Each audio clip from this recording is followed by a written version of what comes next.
Oh, hello. I don't know if you'll get the first few frames as soon as I hit start streaming. Hello! Welcome everybody, Satisfactory. We're back. This is recorded straight after the episode that just went live for the Copper Caterium Factory doing the copper sheets. I just think it's always worth mentioning that for people who... because these don't sit in the playlist normally. I'd rather just the episode sit there. There's a separate playlist for the streams. So I think it's just relevant to at least people let them know where things were left off. So today, basically, going to be going into that factory and just doing a bunch of cosmetics. On the right-hand side of the screen, we have doing the truck area, the awesome sink room, so the belt release room, quick wire logistics, and stairwell towers if we have any time. I'll be shooting off at about 4 p.m. It's just coming up to 1 where I am. So this is just going to be just over 3 hours. Nice controlled time stream rather than 7 or 8 hours I've been doing before. And hello, I'm good. Thank you for asking, Gills. Although my nose is blocked. I feel like that happened last time I was streaming for some reason. Anyway, Darcy, Ram, Martin, hello, and welcome. So I've actually just decided to load the save that I give out to people. So I actually don't have anything in my inventory right now. I'll just run over here and grab the equipment that's in here. Bonk. And then we just have to pick a bunch of fresh stuff and get to work. So I'm probably going to... oh yeah, take some of that biofuel on as well. Take some of the stuff for patterns, because this is going to be a cosmetic focus stream. So cosmetics is the name of the game when it comes to these streams, but maybe if we get to the quick-wire logistics, that's just simplifying logistics that are there already and making it make a bit more sense. So just need to pick up a bunch of materials that I think we're going to need. We'll probably need some concrete and...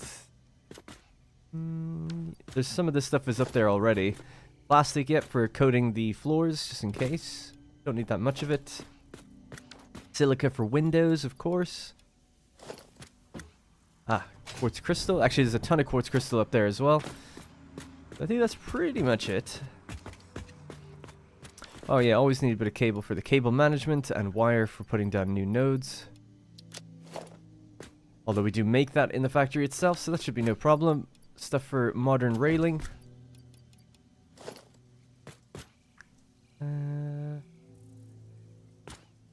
Steel? Wouldn't hurt to have a little bit. Yeah, alright, that's probably enough. We can get going. I don't think would I need quick wire. Maybe a bit of quick wire for those power poles that need a little bit more connections. Just in case. Alright. Oh, man, let me just take a drink really quickly. Hang on. My throat's kind of sore. Maybe I'm getting sick. You rebuilt your entire factory and you started playing 10 minutes ago? Or you were doing that? Die cartridges, yeah, I've got some with me. Hello, Adam, as well, by the way. Got some with me. Alright, so yeah, we're going to be doing the truck area. So one of the first things I just wanted to kind of look at was that... whoop, this isn't the right way at all. Was the truck area for the iron factory that we just did, because it's going to be basically the same as that. This one was inspired by the one that was done over there, but I actually finished the iron one, whereas I never finished the copper one. Just in case we ever had to make changes to it. But now that all the machines are set, it has its 400 odd refineries. It's I don't plan on ever adding to the truck stations again or doing anything different. The only difference might be that we might add more miners that deliver things in, but the truck station layout and stuff shouldn't have to change. Hello, Nicola, as well. The guy who leaves a comment. Hey, hello. Alright, here we are. Yeah, so this is kind of what I want to basically make our other one look like. So I'll just see... ah, you know what I'm missing? Crystal oscillators. That'd be a good one to grab. So I'll do that. And they actually need encased industrial beams as well. So for the fluorescent lights. So that's a good thing that we just quickly checked this place beforehand. But yeah, this is basically what it's going to look like. Some of the routes might need to be redriven. Because basically what's happening, we'll see it in a second, but the trucks are doing this. So they're driving along, doing their thing, but what will often happen is they will just hit the edge. And then they're not turning properly. Basically, they're oversteering. So we need to kind of redraw some of the routes and fix that. And you don't have to. They work if you're not there, but if you're there, you'll start to see them colliding, and it looks a bit silly. So in a perfect world, we just wouldn't have them do that. Look at them racing ahead of each other, actually, which is quite nice. Oh, I'm such a fool. I said I was going to grab those things. I'll just hop off of this tower or something, jump down really quickly and grab it. Actually, I might as well drive down. It's a bit strange going around in a circle like this, but I'll drive down, grab those encased industrial beams, get the crystal oscillators, and then we should be good to go. I got some steel beams with me, so that's okay. There's also a bunch of materials underneath that factory in containers, so some of it I'm purposely not taking because I know it's over there, like quartz crystal and the like. Because, yeah, I'd like to put signs on all these things as well.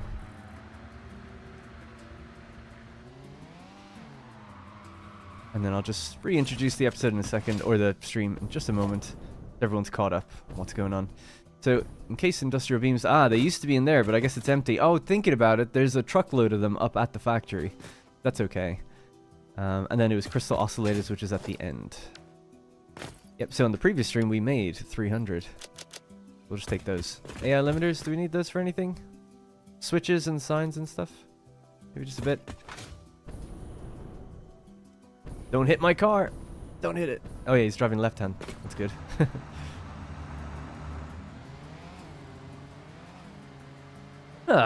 Alright, it was one of my small factories, so it wasn't that bad. What was the, if you don't mind answering, what was the need to redo a factory? What did you want to do with it differently? Was it just to kind of upgrade it, make it bigger, so therefore you decided just to redo it? Or was there some fundamental mistake with it, where you're like, oh, screw this, tearing it all down? Because often I feel like people upgrade or find a new alternate recipe, and that's the main reason people tear down their factories or change them, because they have a new efficient recipe or something. Alright, so this is where we're going to be starting with, the truck area. So I might have to redraw some of the routes for the trucks themselves. This will be the place that we're going to work on some of the cosmetics. There's nothing, excuse me, above here. It's just a empty room. So we can basically do what we want with the lights and do what we did over there, which is create this sort of truck station balcony kind of thing. It is tempting to just bring more of those refineries further out, but there was no room for the logistics. They'd have to be like really tucked up against the ceiling. I just felt like that would be a bit weird. So what had to happen was, I don't know if people saw, but if you watched the last video where we added all the copper sheet refineries, which are the ones just in there, there was an issue. I miscalculated. I basically got my numbers wrong when doing out the overclocking. So I posted in the top comment, and the save file is updated and everything is fine. And the same with the production documents. But effectively what I told people was 11 machines times 37.5. I thought 37.5 was the 150% number, you know, productivity for a machine. So when you put one shard in and you fully go up the slider, one shard, it's 150%. And I said that would give you 37.5. It's not true. It gives you 33.75. So obviously it must have just somehow... Probably because I write these notes on paper, I probably just mislabeled it, and I threw off the numbers. It meant that these are running a bit short. So what had to change, thanks to @_justmonica in the YouTube comments, they pointed out that you could do 6 machines running at 200, 6 machines running at 150, and then 1 machine running at 66%, and that gets you to the same number. So without having to add any different machines, it all worked out. However, it did mean adding more power shards. I think it's something 52 power shards in total. It's a lot. It's kind of more than I'm comfortable with, to be perfectly honest with you, but I feel like we have to leave it now, but is the way it is. Yeah, and that coal truck needs to be redrawn. It always does this. It goes down here, and it always reverses around before turning. It's like its turning angle is too sharp for the truck to think it can make it. Always bothers me that it does that. Which is weird, because I just drove the route normally. I didn't delete any nodes, so I'm not sure why it does it. But there you go. Thanks, Antoine? Antoine? Is it? Antoine, I'm assuming. Thanks, Antoine. Ghost Girl. Sup? Yeah, so just to recap, this is going to be a cosmetic stream, so we're picking up right after the video where I added the copper sheets into my copper and caterium mega factory. So just started over there where the save... I'm using the same save file I've given out to people. So I started with a blank inventory, just picked up all my stuff again, got a fresh set of stuff to basically make this area look somewhat like that one. So we're going to use the fluorescent lighting on the rooftop as we come in. So I'm just going to have to work out the spacing on this. So we can extend this roof out just a little bit further, then I'll paint the ceiling tiles to know which ones I'm going to put the lights in, and then we'll get to work on it. So we'll just grab this and just go further out. This will just be a walkway around the back of the trucks. We'll need some stairwells at some point too to go up and down, I guess. This will also be a shorter stream. It's not going to be one of these crazy 7 or 8 hour streams. I have to leave at 4 p.m. today, which is a good thing. It'll keep me focused, I guess. So it's 1 p.m. right now where I am. So I've got 3 hours from here, working on some of the cosmetics and chatting with you guys, of course. All right. Whoop. Bit too far. Okay, so I reckon going upstairs, how many tiles do we have here? 3 before we're on the inside. Yeah, see, this is the problem I was talking about. They're hitting that wall, so I need to drive these in again. It's not really a problem because if I'm not here, they just continue. Like, logically, it's not a problem, but cosmetically, it doesn't look great when you're here and you see it. So 3 tiles, that's the concrete walkway, and this is where we start. So I would say, yeah, just pretty much straight in from the entrance. Maybe 2 tiles, a gap of 2. Would that make sense? So let me go 1, 2, 3, 4. And I'll just start at the other end with a gap of 2 as well. I'm basically just going to map out where these lights are going to go. Just see, does this work out space-wise? And if it doesn't, we'll just make some slight adjustments. Yeah, so there's a gap of 3 here, so there's your problem. And this isn't going to come any further out. No. Okay, so 2, yeah, Alright then.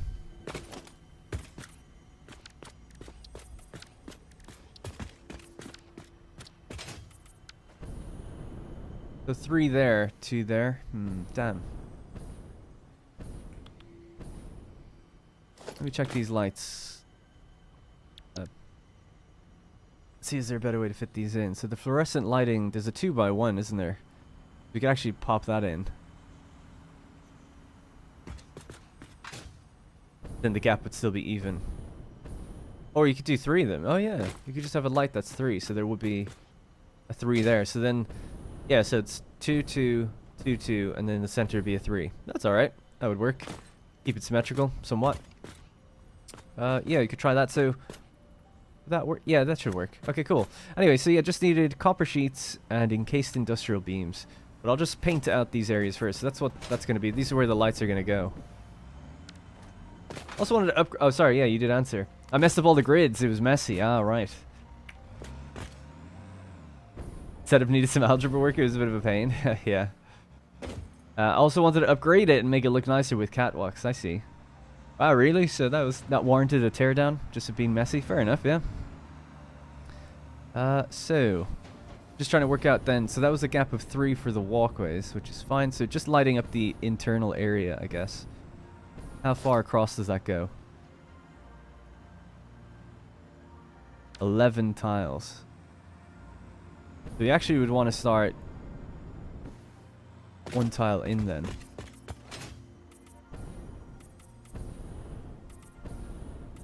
Like that.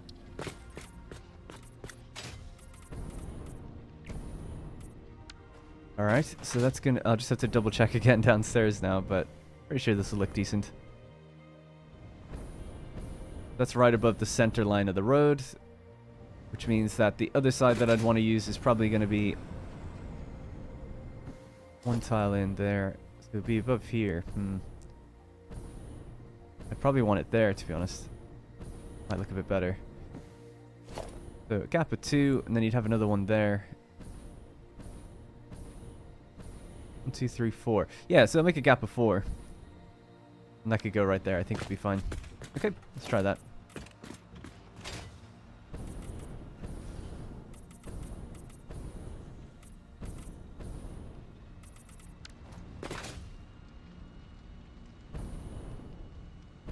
Yeah, it's not in line with the gates or anything, but it doesn't need to be.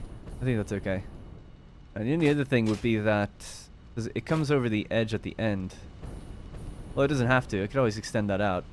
Yeah, we'll just see how that works, how it looks. It's not a big deal. I'm probably spending longer than I need to on it. All right, so there's encased industrial beams here. Grab a few of those, and then I need copper sheets, which we've just made a bundle of, but unfortunately I have to run upstairs and get them. So I'll just make a quick dash into the factory. So the factory has been powered down since running it. So we filled up containers full of stuff. We could run it a bit later. Just for fun anyway. But it means turning off other factories. Because I don't have the power to supply running everything at the moment. And yeah, another thing to do here is to put in the hypertubes. Take you up and down the floors a bit more quickly. Alright, just got distracted. I was trying to read the chat and I forgot what floor I was on. But yeah, the containers are just down there. So these belts were completely full, just rolling copper sheets all the way down. And I made some extra storage containers then. So they should be just... The back ones should be completely full, I think. Yeah, 9600, 2000, and 2000. Alright. Yes, it is loads, obviously. Take as many of those as we can. Let's get rid of one... It feels bad to get rid of one oscillator because it's kind of hard to make them. So I guess I'll leave that. Get rid of the concrete. There we go. Alright, so we'll head back down. So I plan on reworking and tiling this area and changing the colors and stuff so that the place looks a lot nicer to walk around. Global illumination is off right now. We'll turn it on once these lights go in. That's kind of what we're going to be focusing on today. Clean up, making the factory look more presentable. And cleaning up some of the power. Doing the awesome sync room, because I actually never did. Will be another one.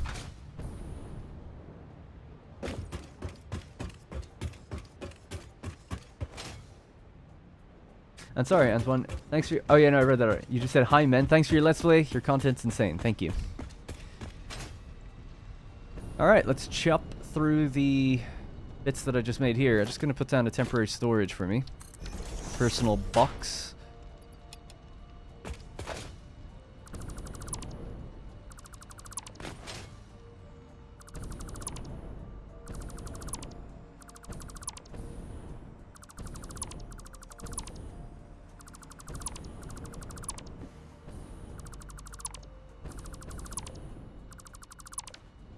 Alright, let my thing recharge and then we'll get rid of these bits as well.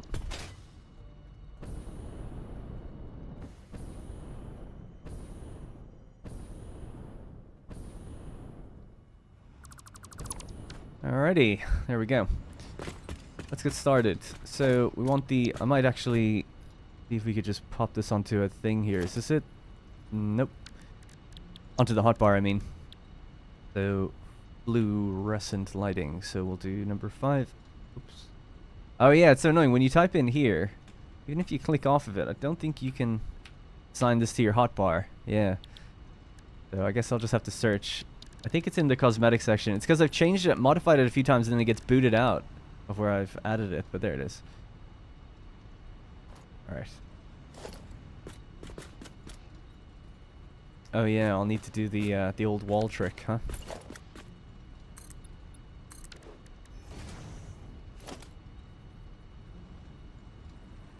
So we're going to do what I did in the other place, which is having the little TV things popping over. In fact, I'll probably have to do it from down here.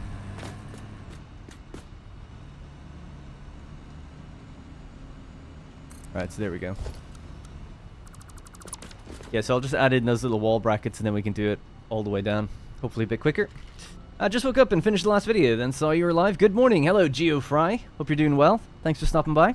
Yeah, we're just doing the cosmetics of the copper Caterium factory at the moment.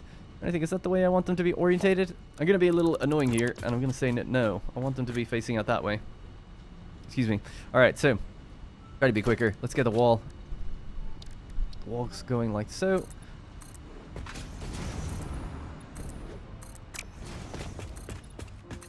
These trucks might have a little problem with this for a few minutes, but so be it.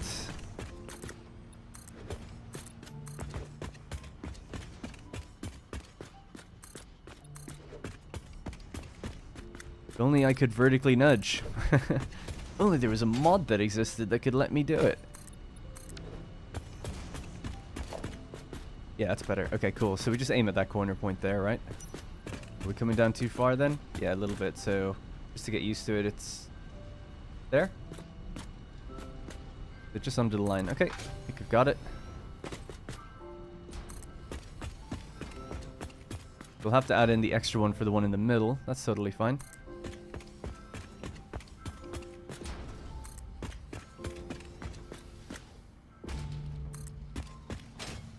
And we'll pop on global illumination and look at how it all is shaken out.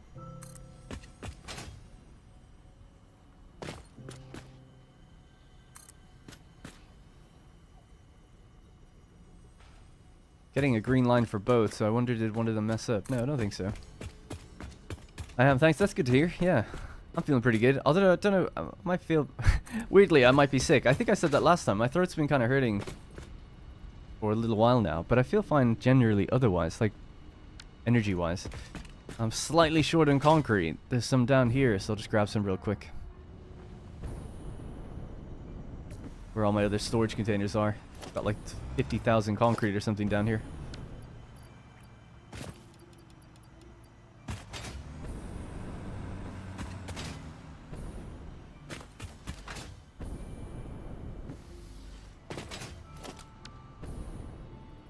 Alright, should be the last one, and then we have to do just the singles. For these ones. They're going to be a bit more awkward to put in. There's only 2 of them, though, I guess. I'll just have to put the wall on the other side, I suppose. What's your problem? What don't I have now? More copper sheets. Oh, damn. There's actually some down here again, so I'll just grab those ones.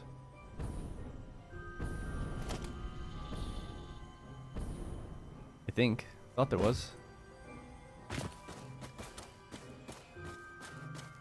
Oh, maybe not. Crap. Oh, how annoying. Alright, I'll have to run back into the factory and grab the rest of the sheets then. Oh yeah, we gotta do the catwalks down here and everything. I guess that's kind of part of doing this room. So that'll be next. After the truck stations, we'll do this room. Clean up the power cables in there. It looks way crazier than it actually is, but still needs to be cleaned up.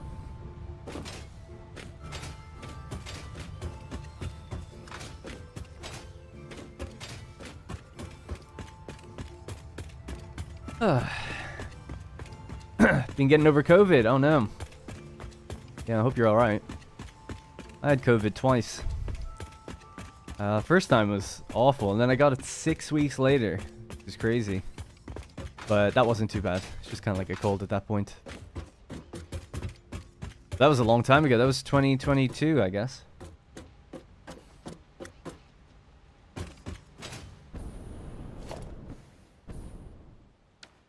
Oh my god, though, the first time sorest throat I've ever had. That was the thing for me. It wasn't really like the symptoms for me at least were just like a normal cold, or a bad cold, you know, a bad flu. But the worst thing was I think I got a throat infection after or towards the end or something, because my throat was so sore. It's like nails in your throat, just lying there motionless. It was just such pain. Oh, really, really bad. Anyway, so what's the verdict on your poll on the last episode? World tour or new next factory in the next episode? Yeah, I've been thinking about it. You know, it's still always going to be a vocal minority because it is only just such a small handful of comments. So I have to kind of think more about how I'll do the video and whether or not I think it can do well as a video on its own. Or should I wait till I have more to show off? That kind of thing. Like, certainly at some point I'll be doing one, right? I just don't know if it'll be the next thing I do. So yeah, I'm undecided basically, long story short on that. Undecided right now.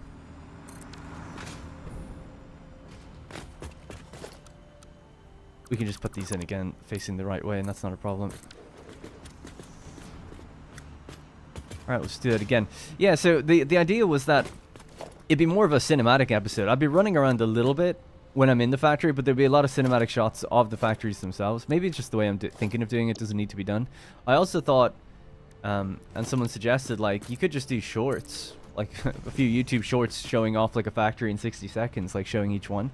And that's actually not a terrible idea. It's like if you want to see how this is built, or you want to see more, you can obviously just click into the full video then that's related to it.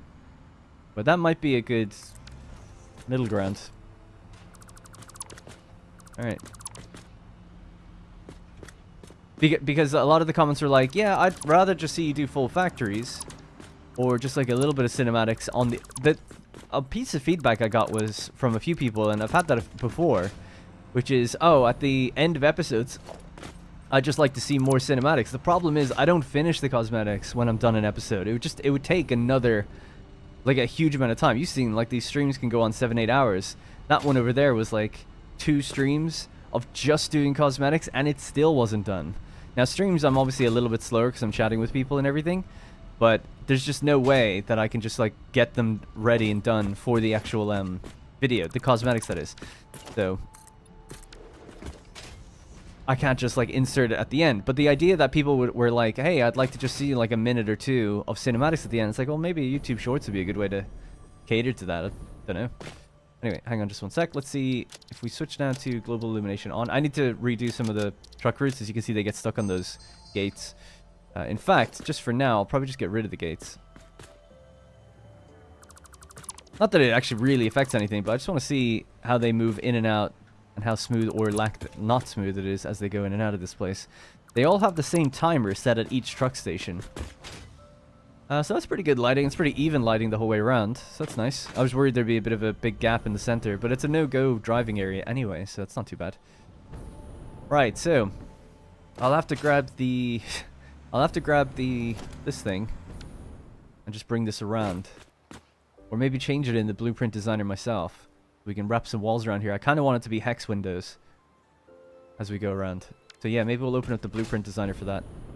So it does mean that up here we're going to have little, oh yeah, I forgot I have to redo this whole thing, don't I? I don't have to redo it, but change bits of it. I have to put the grip metal on top, so it's going to be like the Iron Factory, where the big TVs screen things are just going to pop out just ever so slightly, but it actually looks okay as a balcony, I think. Or we at least agreed upon that in the previous stream. I think it's a little early, in my opinion. That's a great idea. Good promotions for your videos, too. Crazy to hear that a long time ago, and 2022. Yeah, well, I guess it's like... Well, I got COVID March, I think, of 2022. So it's 2 years, almost. But yeah, I know what you mean. Everyone kind of has that feeling, right, around COVID times, which is... Since 2020, it feels like no time has passed. And it is a weird phenomenon. I think it's basically because, you know, I don't think I'm that far ahead in thinking this. I'm sure a lot of people think this, which is... If you're doing the same thing every day, you tend not to really create many memories about it, so it all kind of blurs together. I think that's kind of why people feel like when they work in an office for a long time, it's like, man, the years fly by, at least in terms of work. But yeah, that's just my guess. For me, it's you know, I've been working from home doing the same thing since 2017. So time for me is just really weird. It's weird to think that I last worked in an office in 2017. I worked at Creative Assembly, and I have very strong memories working in that place. Like, many memories. Even though I was only there 2 years. Many more memories, it feels like, doing that job than I have doing this one. Yet I've been doing this one for like 3 times as long. That's really weird, but I think it's just because of the variety of the job, right? I do different things every day, or every other day. Whereas here I'm doing largely the same thing every day. It all kind of blurs together. I think that's why, anyway. Alright. There's our little bit of the roof done. So yeah, I was going to set up a blueprint designer and just maybe modify the wall blueprints so that we can make it for the trucks. So we need modular frames. Hopefully we have some of that down here.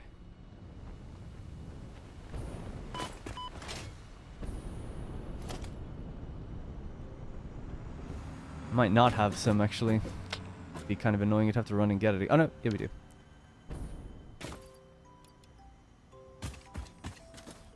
And in wanting to build the... Oh yeah, I needed silica, and that's upstairs. Cool.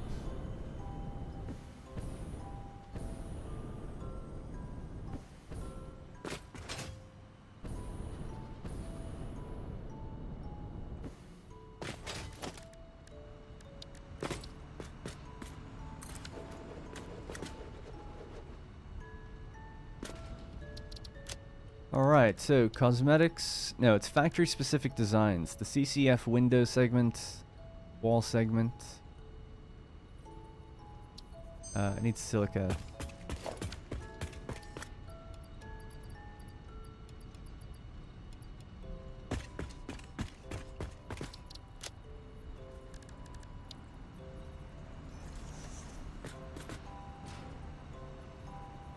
Right, so it was using concrete with a metal beam on the bottom. Then we've got metal walls in the middle that are colored, and then concrete again. So the concrete has been blackened or darkened. I guess I'll just hop down and build one section of the wall here, and then I can recreate it on the blueprint designer. So I'm probably just going to go with what I did over in the other place, which is sort of just hex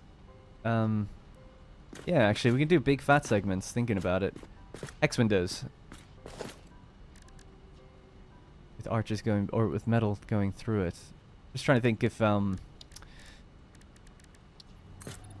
should just be like this, really simple. And then these wall segments are the ones that are just the wall segments that I can actually, I don't even have to re-blueprint. I think I'll probably just do that, actually, yeah. So, alright.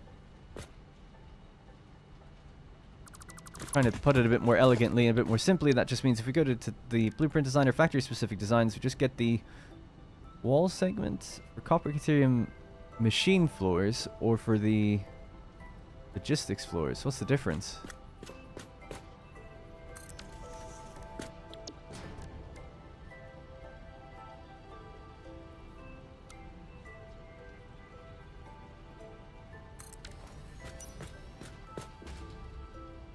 The logistics floors don't have... Oh, for the walls? Oh, yeah. Yeah. They had these thicker windows, so their color strips are, like, wider. So we're on the logistics area, so it would have to be using that wall. Okay. Got it. Alright, so I'll just hotkey that, and we should be able to start painting these out. I suppose what I could also do then is put in the hex windows, because why not?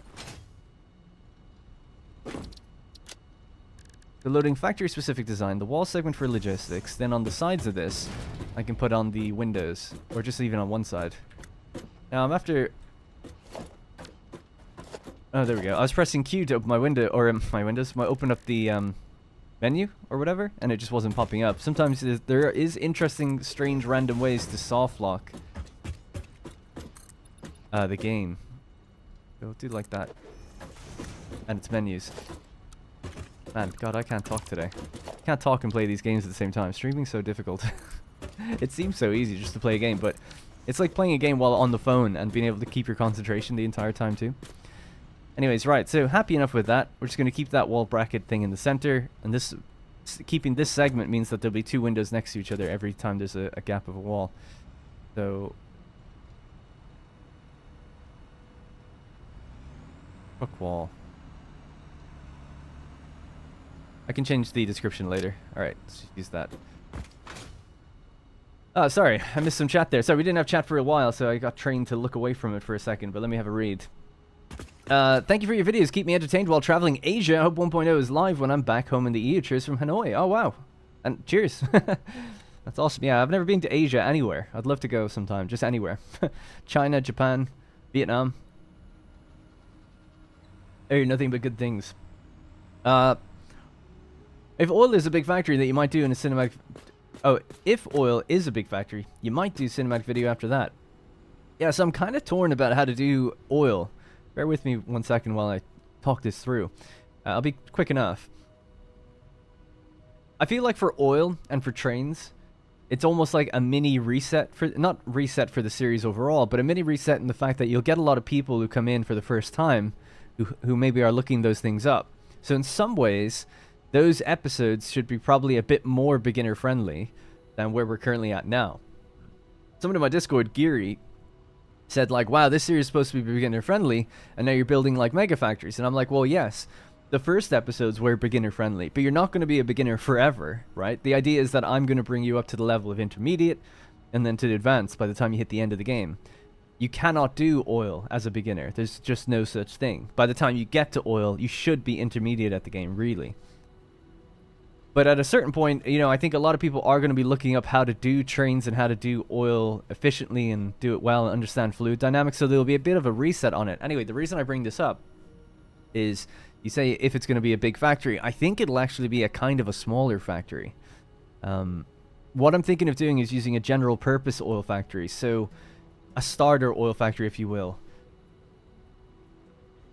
with the potential to be upgraded into one that's bigger. So always trying to build with the idea in mind, like, what if we were tapping the oil completely, you know, what could we do? So I'll have that in mind as well. But it could be the case where it's like, we're just going to generate a few thousand megawatts of power. We're just going to produce a little bit of rubber, a little bit of plastic, and make use of 4 oil nodes. But it's not going to be some mega turbo fuel crazy factory at first. But then in subsequent episodes, we'll be like, okay, now we're gonna set up compact coal. So this is gonna be sulfur and coal combined. Now we're gonna set up turbo fuel, and this is gonna be a bigger, serious fuel project. You know, so at least that's what I'm thinking. I feel like that makes more sense, and that way, hopefully, you can kind of capture some people that are looking up stuff to do with oil and. It sounds weird to say educate them, but you know, like show them how the game works and get them familiar with all that stuff before then throwing them in at the deep end with turbo fuel and things like that. Factory tour confirmed. I just mentioned that. I'm not sure. No, let's just say no. It's not confirmed right now. Yeah, I'm not sure yet.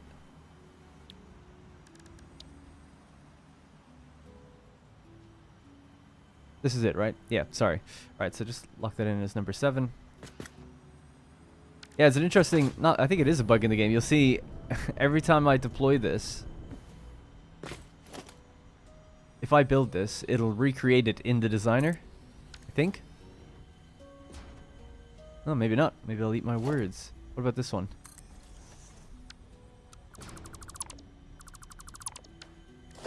Maybe you have to do it in the menu, like if I click this. No? Well, we just saw it happen. I've seen this happen before, but it's one of those things I can't recreate, I guess. But yeah, for some reason, you'll see it like recreating itself in the blueprint designer. So I'm just going to get rid of that and get rid of this. And then we can go downstairs and start building onto it now. All right, so the CCF wall truck segment. So I know that this needs to be... This is... No, this isn't the corner. The next bit over is the corner. That's the corner of the build proper.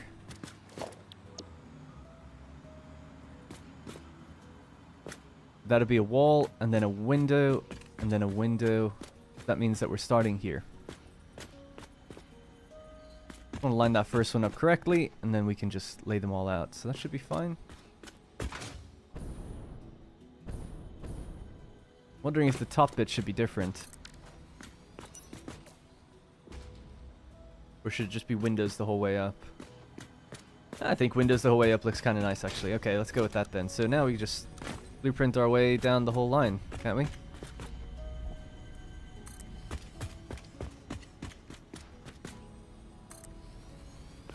There's a view right there. Transition points in the game are important between major infrastructure changes.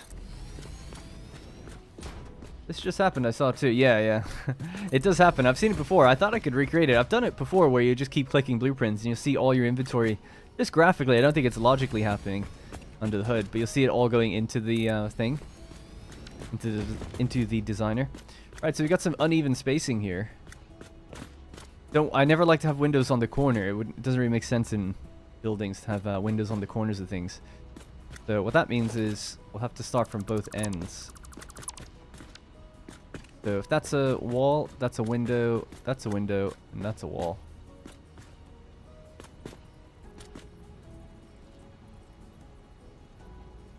Right, so window, wall. Yep.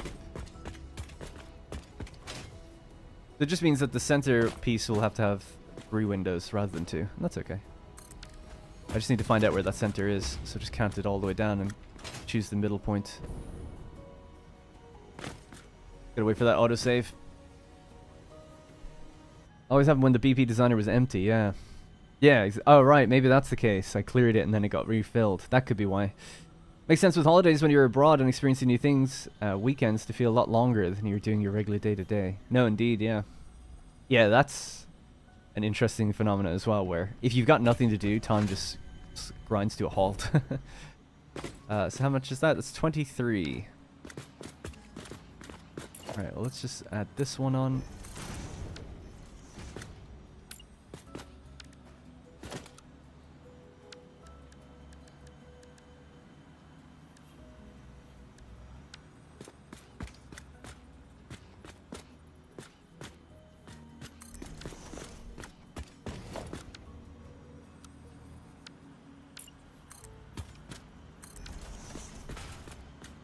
Okay. So 1, 2, 3. I think it's 1, 2, 3, 4.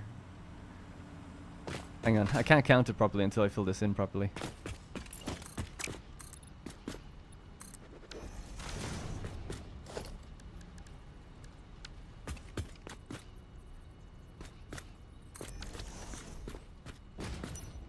Alright, so that'll be 1 there, 2. So it's... The 4th one will need to be a double window. Got it. That can go. 1, 2, be the 3rd one.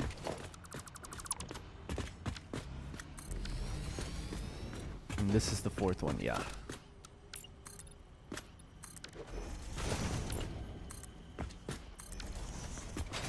Alright, done. A little painstaking, but done. Oh yeah, that's what the other, what the other place had. It had skylights. We should do that down the center. So that during the daytime, a bit of more natural light comes in. Although, the factory is so tall that I think it blocks the sun out, but whatever. That's just what we did in the other place, and I like to keep that kind of consistency. No, it's a different build, I suppose, but...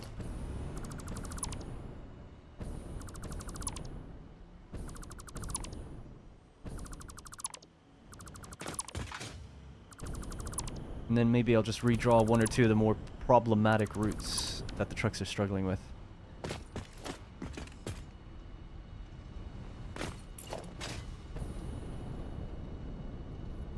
Now, I think this is what I did over there, which is just use these, right? But I must have used them twice, I guess. There's no way I used the roof window thing, because they're raised just like an inch. I just can't really stand that, to be honest. In terms of a flat surface, it looks good if it is an actual roof, but if you're walking on it, not right.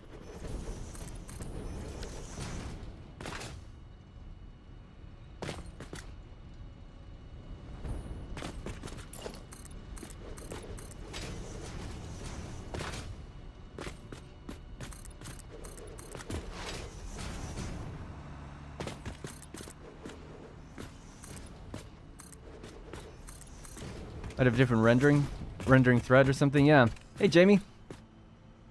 Oh yeah, don't worry. You haven't missed too much anyway. So what we're doing in the stream is just doing the cosmetics of the copper Caterium factory right now. And just building out the truck station, similar to how I did it over at the iron factory. So it's almost done. We have the skylights going down the center, the fluorescent lights on either side of the kind of driveway. And now we're just putting in the rest of the wall around the edge. And it should match the styling that we have for the rest of the factory. The good thing is that the styling's been chosen now, like it or hate it. So we'll just use that, you know, continue that styling across the whole place. That was one thing that took me the longest when actually doing the stream initially for this factory and coming up with the styling. We went back and forth a lot, saying like what looks good, but also what can be done in a, you know, what can respect your time that doesn't take forever to achieve.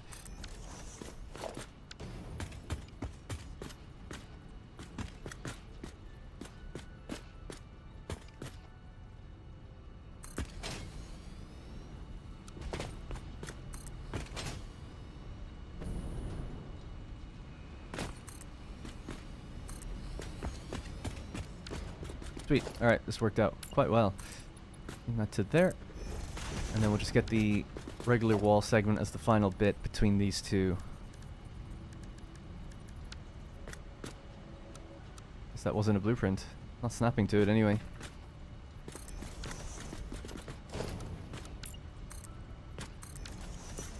Alright, cool. We are sealed. And the place looks good. We're not sealed here. Hang on. But yeah, I was mentioning that this stream today isn't going to be that long compared to the other ones. Because I'll have to go somewhere at 4 o'clock, which is in about 3 hours. Alright, quite happy with that. Looking decent. I think it would be worthwhile having some signs above certain things here to let us know what everything is doing. But I'm just going to turn off global illumination now. Just wanted to get a feel for the lighting there, but we'll turn it off. Need to work on some of the power that comes into this area and just like space it out a bit more evenly. I always place a 1 meter wall in the floor, as glass almost never touches the ground. Yeah, well, I've actually done something kind of similar to that. I've used this metal beam. Oh, sorry, someone said you forgot the metal beam. I think we got it, yeah? I think we're good now. We'll just go around the edge, but I think that should be it. And what I would probably do is actually put the metal beam on top, maybe. Yep, we seem sealed. Okay, all good. This is just holding a bunch of material for me in the future. How are the belts flowing right now? The top ones don't have anything, actually. Yeah, that makes sense. That's alright though, the factory's powered down. We have to go out and grab another truck deposit if we want to have that happen. Actually could do to break things up a bit, but no, we want to seal this side of things next, right? Do the actual entrance, and then I can drive any extra routes in order to correct the little issues that we're having with trucks bumping into the walls, basically. So the gates have to be pushed in a little bit, at least to here. So automated gates.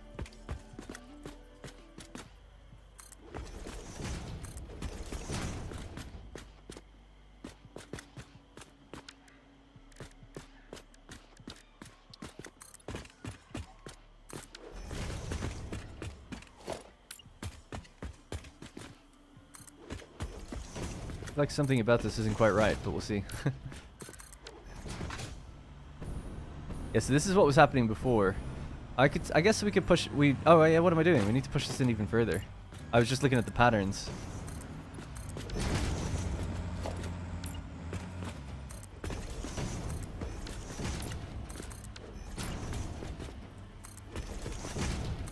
Right, so that's where the gates are going to be. Sorry, trucks. Sorry.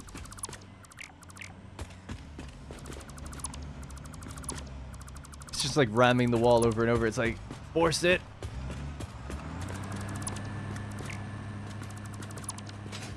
Yeah, I feel like that's not supposed to be there. That's supposed to be a gate. And that's the gate that the trucks were bumping into. Right, so pattern removal, please. Get rid of that one and that one. Yeah. Alright, we can get rid of this little walkway and things now as well. Just clean this place up. I'll have to have something down here for kind of checking some of those belts. But for now, I can just get rid of these stairs, at least.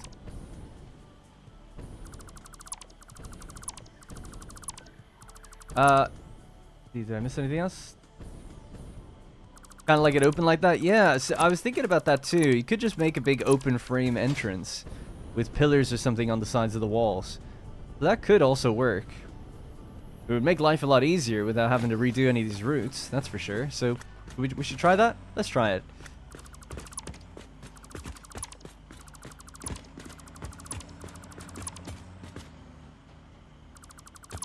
Now, you don't need pillars, but I just feel like pillars would make sense on this kind of place as well. So maybe we could start one metal pillar, even just in a bit from the sides.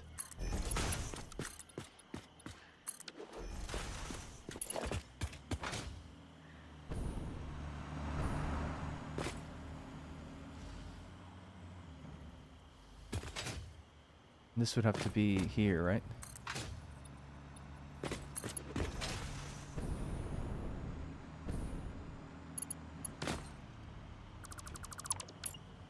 So, starting in from the line. So just that it's not on the foundation that we're crossing over.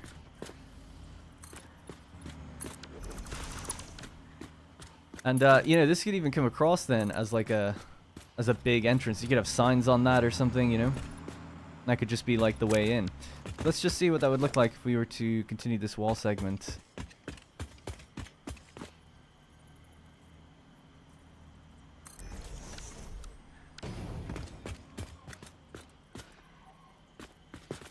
We basically need to go to here, right?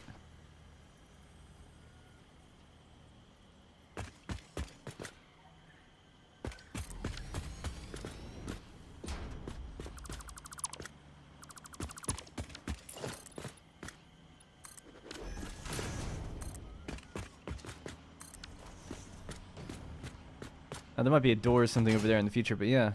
Ooh. That's a problem.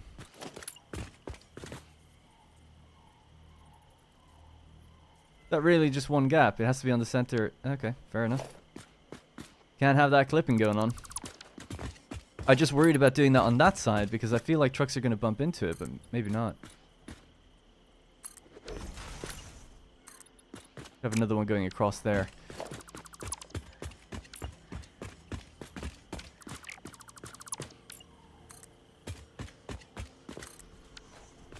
Alright, so that's looking a little cleaner. We have the pillar now on that side. Then we'll need one. So this thing here can go.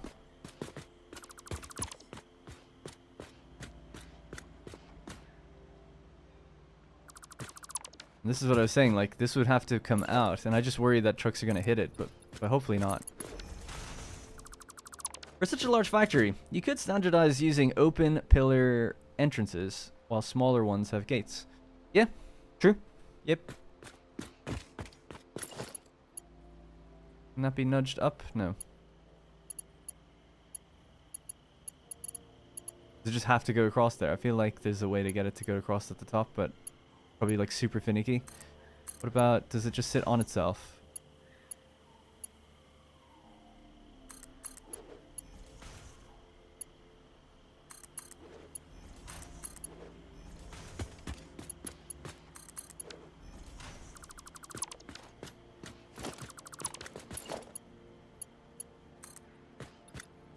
Almost got it. Can't nudge it.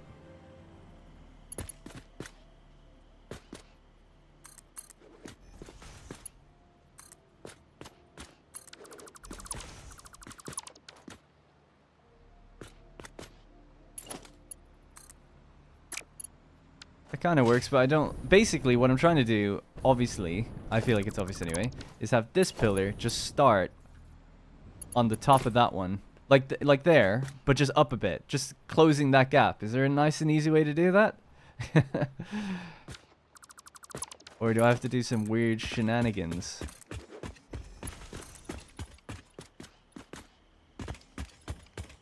The distance isn't going to be equal anyway.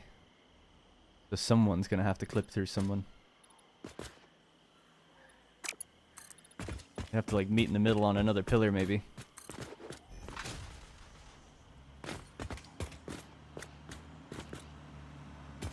I suppose, yeah, anyway, I'm getting a bit bogged down with that. Let's just bring this in further. So would that be alright there? So we still have this big entrance. It's now wider than it was before, but trucks might hit this until we clean up their route.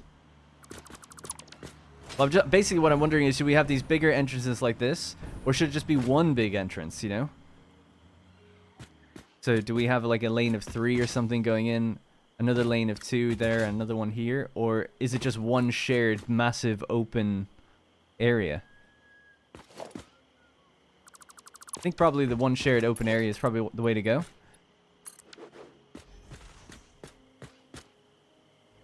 And we could just put a sign or something on that. Not that you'd ever really see that flickering anyway, it's so small, but maybe put a sign on that to cover that up.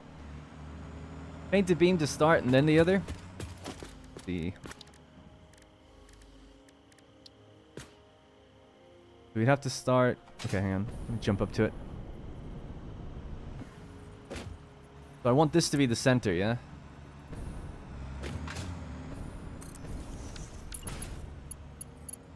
Got it, yeah.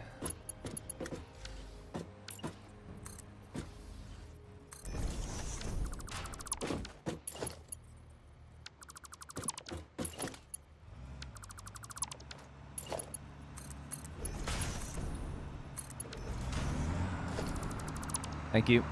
That works.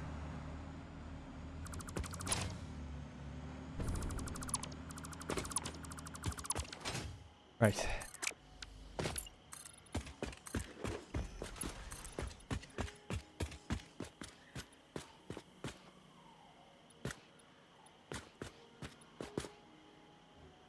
Just trying to think. So I just have to do the same on the other side then, I guess.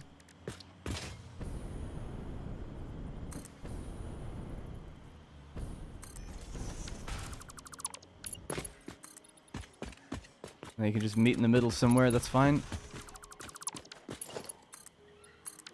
Man, the things you do in this game just to get some symmetry. Alright. Yeah, that's better. Alright, so I'll just grab this, bring this all the way across. And then that'll just need to be painted dark grey, I think.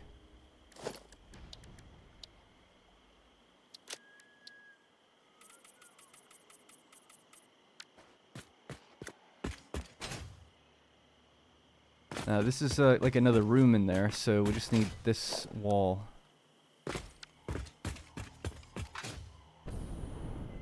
And there'll probably be a doorway, but just for now, I'll just put it in twice.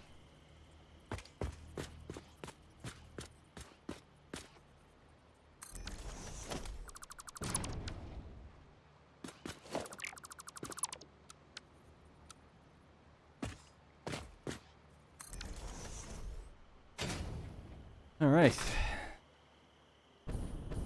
There we go. One big open thing. This game's an OCD minefield. Yeah, that's funny to think of it that way. Or to phrase it like that, I guess. Some floodlights or something on the front would be kind of nice as well, maybe in the future. But yeah, now we shouldn't have any truck problems with trucks getting in and out of here. And I could probably just get rid of all these half segments and just make the... Or not get rid of them. Maybe just switch them to be asphalt.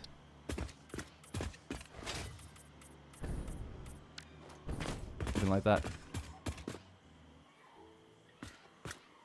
I'll have to think about what to do there in a moment. Let's see, anything else needed here?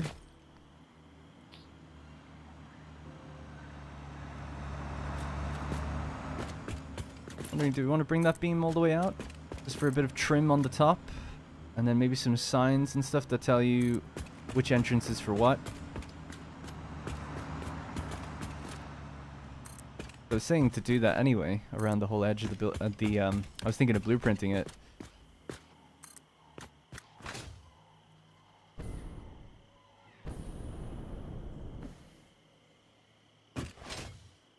There we go.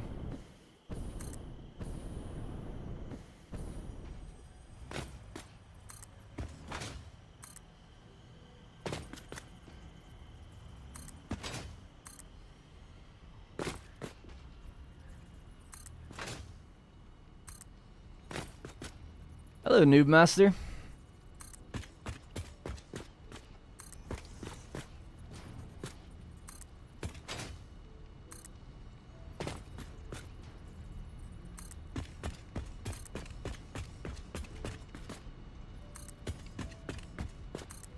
Alright.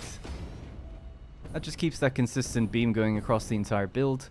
The idea was to have some sort of, what do you call it, stairwell thing there. So I'll have to get to that in the future. Yeah, we'll just keep focusing on the truck area for now.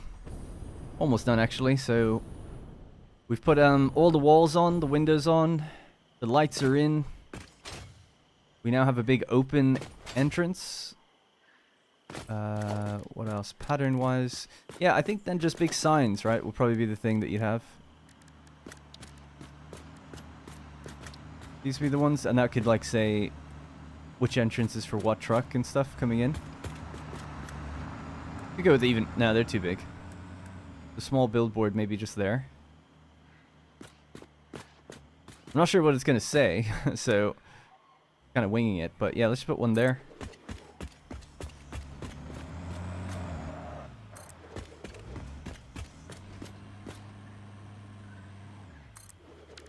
Oh, they have to be upside down, don't they? Oh, no, that...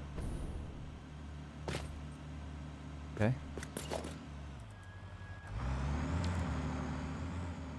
There's no way for me to tell if it's upside down or not, right? It's just, it either is or it isn't.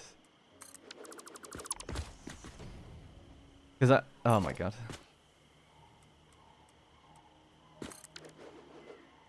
Right, autosave.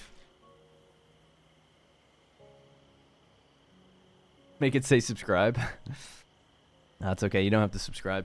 Apparently, according to my little analytics, I don't look at that often, to be honest, but I was looking at it the other day because people in my Discord were asking something for me to check something, and it said 66% of repeat viewers are not subscribed. I was like, geez, 66? I thought it would be like, I don't know, 30, 40, especially for videos now like that are deep into a series kind of thing. I just didn't expect it to be so many people that aren't subscribed.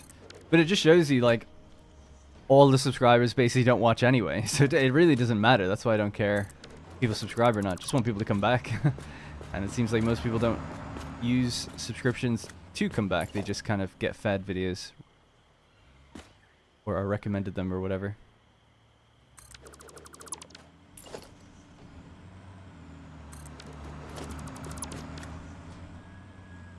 Alright, try this. I feel like the sign work is something I could play with for a long time, so I don't want to spend too long on it. We'll just see if this kind of looks decent. But I was thinking, I did kind of just want like an arrow pointing down or something, and then like it to say what this area is, but I don't think I can have both. I guess maybe with this you could. So you switch monochrome arrow pointing down, right? Well, it would be an arrow pointing up. This is you're coming in this way.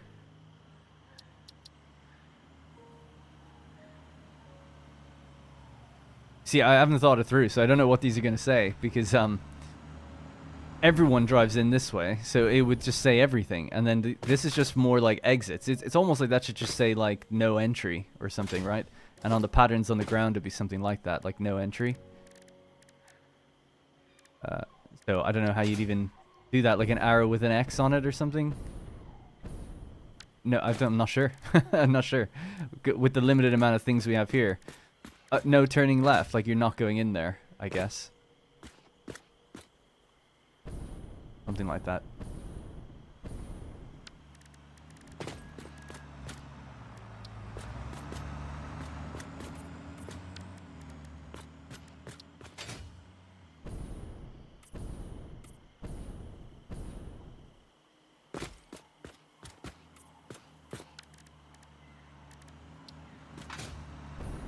Well, they don't have to turn right on the way out, so they're fine. They have arrows pointing straight.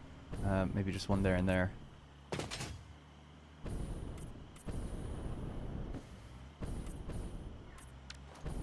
Something like that.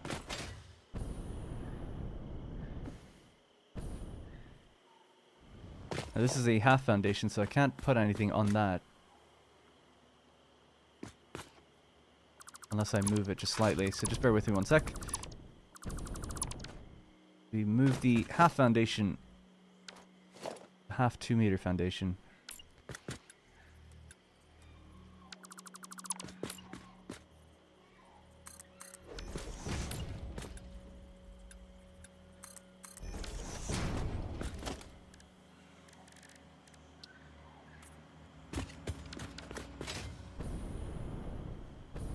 Ooh, pattern's all off though if you do that, so I think I'll just probably leave it. Leave it blank. Or you could just extend it even further out. Does that matter? No, yeah, because then it's encroaching on the road. Is there no way to get that to line up? No, I guess not. It's lined up... lined up like that. Yeah, weird. Anyway, sorry, missing some chat there. The problem is the YouTube algorithm is too good. I just realized I'm not subbed, but I still get fed all your videos. Yeah, I don't mind. I'm not complaining about it. A lot of YouTubers and stuff will complain about like the algorithm stuff. I think it's great, you know. People find my videos because of it. How can I complain about it, really? It's just an arbitrary number that just doesn't matter. That's why I'm like, if people subscribe, it's good for the video, but I don't think it's actually really good for the channel or anything. I don't think it really matters. But it creates engagement on a video, so... It means that like people were real. Like the reason YouTube wants engagement, right, is because YouTube serves people ads, and to guarantee to advertisers that you're a real person, it helps if you can click a button, or if you come back to watch again, or if you write a comment. It's like all of these things minimize the chance you're a bot. Not completely, but it does help, and that way, like, you know, you can guarantee that an ad was shown to an actual person. That's what it all comes down to in the end. But for an actual creator, I have a metric on the analytics that tells you like every month how many unique viewers you had and how many returning viewers you had. And the returning viewers number, that is like what I consider my subscribers. And that goes up and down. And a lot of YouTubers actually say that they would like it if subscribers fell off. If you could see more real-time number on your channel of like when people unsub or like become dead accounts or whatever. Because otherwise it's not a helpful number. Having 120,000 subs doesn't really show you anything. But the number in the back end that shows me returning viewers, that's super valuable. I'm actually, just because I'm curious about it now, we'll see how many I have. I have no idea. There's no way it's more than my subscribers, right? That couldn't be true. But we'll see. Let's go to YouTube Analytics Audience category. Yeah, this is actually a good number. It's actually a really good number. Better than I thought. 83 1,000 returning viewers. And then this month, so this is in the last 28 days, 213,000 unique viewers. So it says estimated... Oh, not that. Does it not tell me more specific? Oh, there we go. Down here, is it? I thought you can hover over it and it tells you more specifically what it means. Maybe this? Oh, there we go. There we go. Viewers who already watched your channel previously and returned to watch in the selected time period. And then new viewers. Viewers who discovered your channel for the first time in the selected period. Yeah, it's kind of cool. I've never looked at any of this stuff. It's probably worth looking at. I wouldn't really... See, I don't look at it because I don't plan on changing my content or anything. I just want to keep doing what I'm doing. So I don't really tend to look at it because it's like, well, there's nothing really I can do.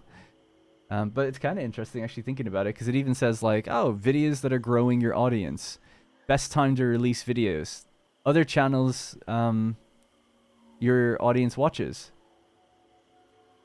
City Planner plays, $2.20. I'm Kibitz. I wonder, is he number one because he's the most that they all have crossover? Because yeah, there's another big channel here that's further down, and Raptor's bigger than all of them. That's kind of interesting seeing that stuff. Does anyone want to be my partner manager and you can just look at all this stuff for me? I'll pay you. Alright, anyways. Hello. I'm subscribed to a ton of channels I don't watch.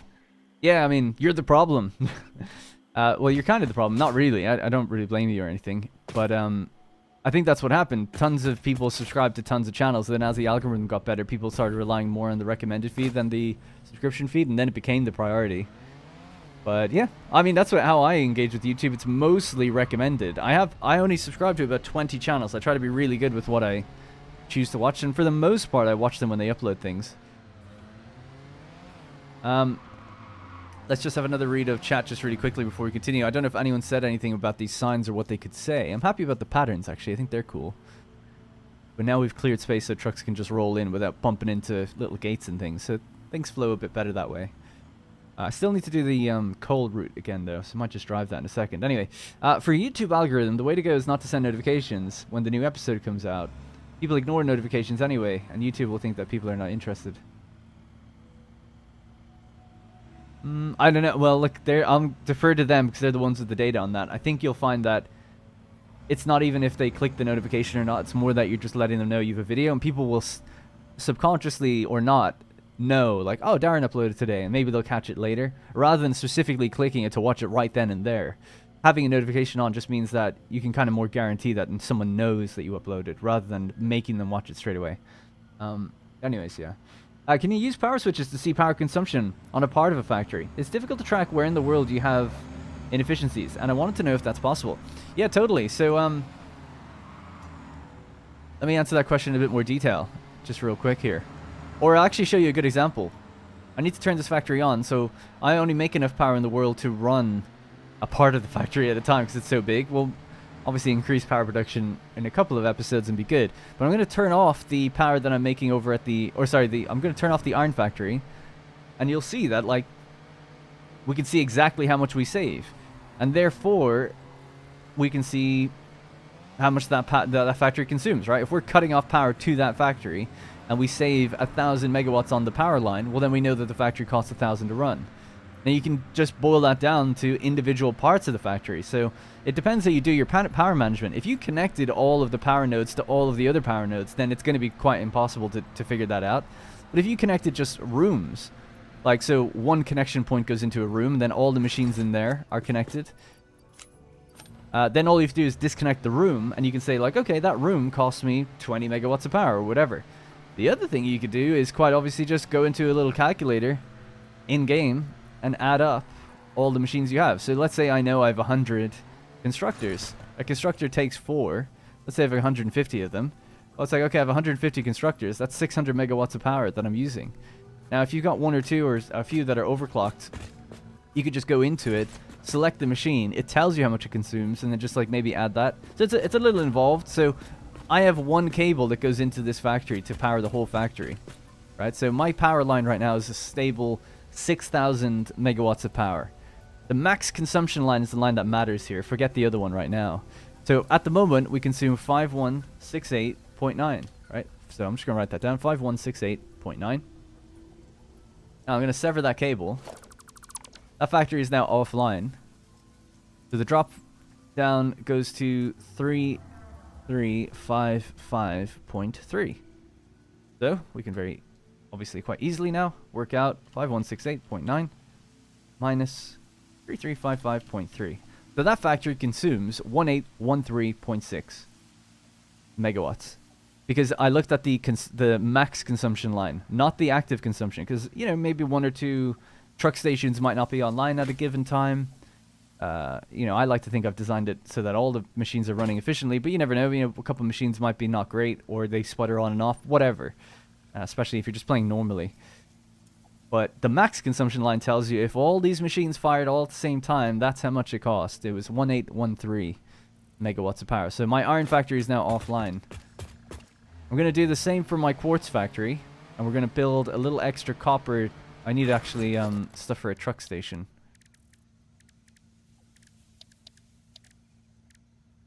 I need rotors.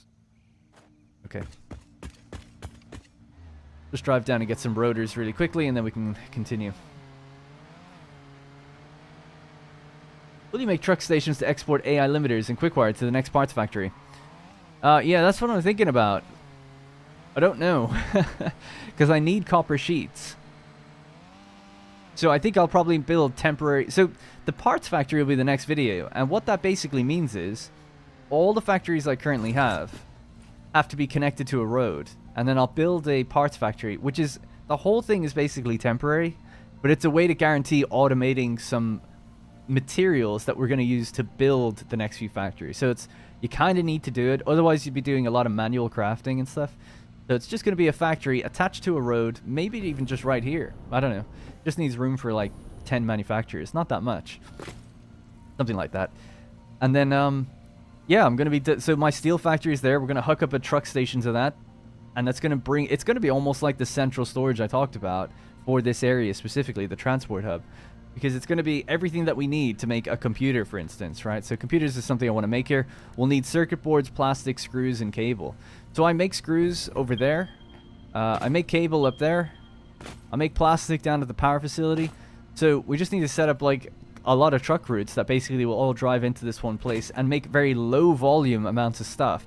Just so I can say I automated it, and so that overall it'll save me time in the long run doing like manual crafting or trying to build little manufacturers to get another 100 computers or whatever. And that way we can then build 100 fuel generators without having to do like ridiculous amounts of crafting. That's the idea with it. But it's probably the only factory I'm going to build that I'll say like this is pretty temporary. It'll be pulled down in the future and changed to be a transport hub, most likely, where it just receives things and sends them out. Anyway, long story short, so truck stations will probably go into the copper facility, but that'll be just temporary because it'll be a train station in the future. The volume is far too high for just truck stations carrying stuff out of there. There's something like 7,000 quickwire per minute, 8,500 copper ingots per minute. Well, why guess when I can look at the actual numbers? And those numbers are just a bit too high to warrant having trucks do it. So apologies for the flashbang. Bonk. Oh, my watch thinks I'm talking to it. That's good. Hang on, let me just get out of the way here because this truck might run into me.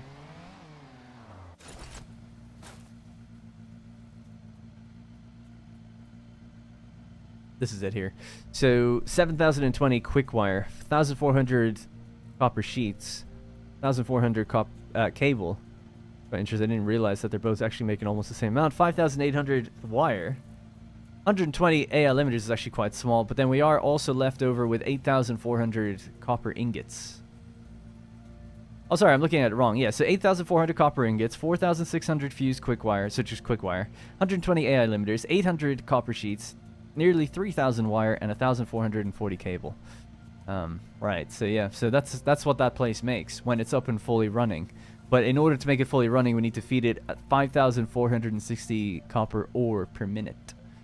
At the moment, I'm not sure how much we're sending in. We've got 5 extraction points. So 1, 2, 3, 4. But there's 2 on this one and 2 on this one, so that's 6. So 6 times 300. So at the moment, that's 1,800 per minute. Plus there's a small amount out here, which is a very small amount. It's something like 300, I think. So yeah, I think I'm only supplying the factory with 2100 ore right now. Now those numbers will be pretty easily doubled when we get Mark III miners. And there's another deposit down here next to it that I'm not tapping yet for another 300. So there's still lots to go to fill that place up. Anyway, I'm getting way off track. Hey, Stuart, and thank you, Jamie Kell.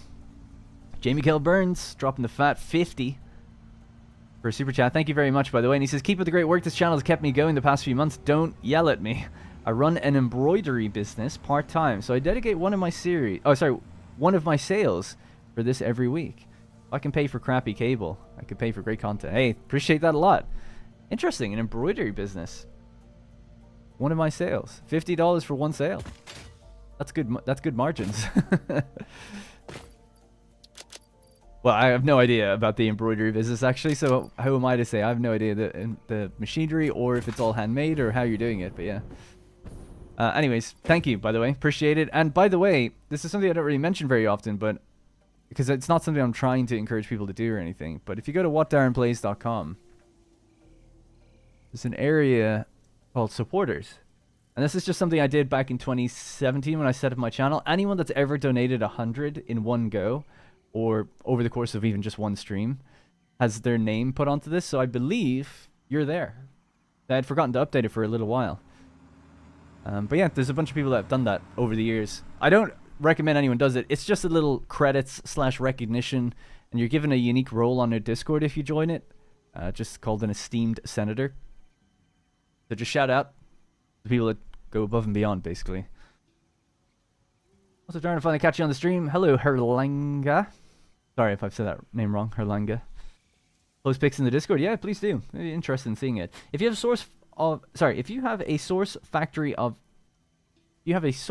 of items created at 100 per minute and two factories down the line that both need 50 per minute, what's the best way to make sure that they both get 50-50 and not 100 and 0?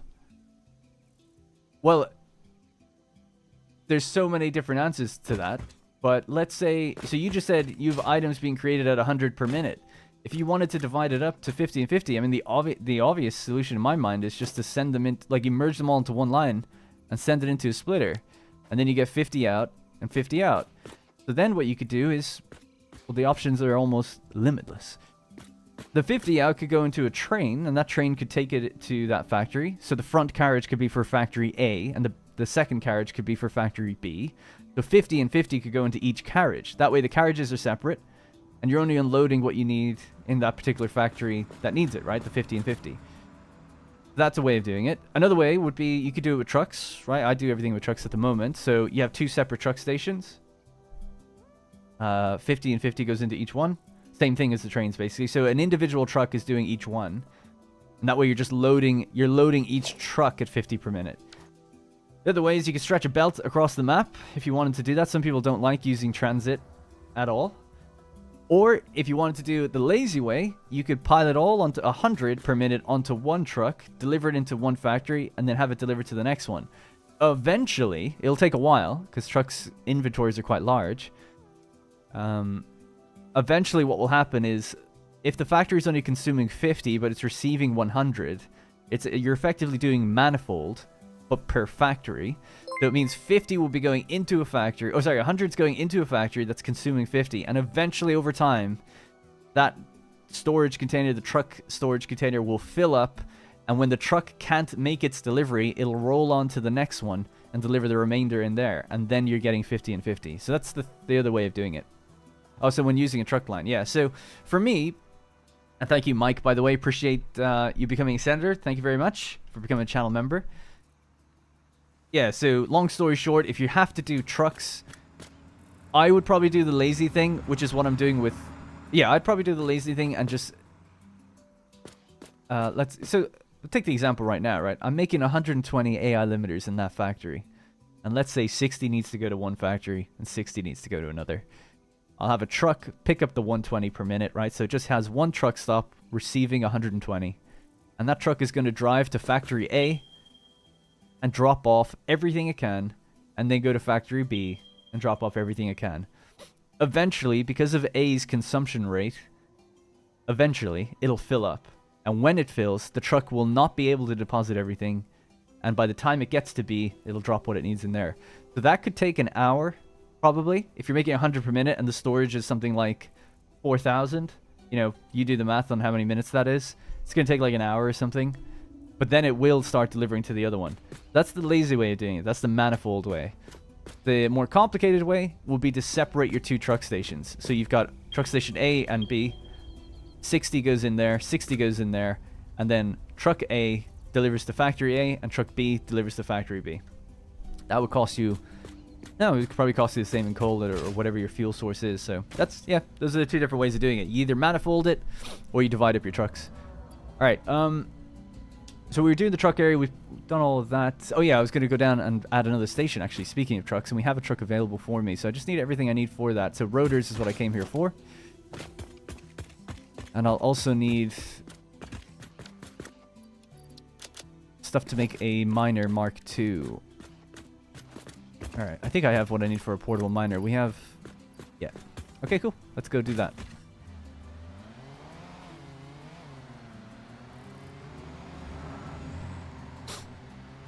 I would use a dedicated vehicle. Yeah, I think... It's also dependent on circumstance. Like, if you have the space for the two truck stations, you know, and you have a road network, so you don't mind lining trucks up behind each other, then yeah. If the factories are right next to each other, then it's kind of like, well, maybe just use one truck. But if they're in two different directions or they're spaced out,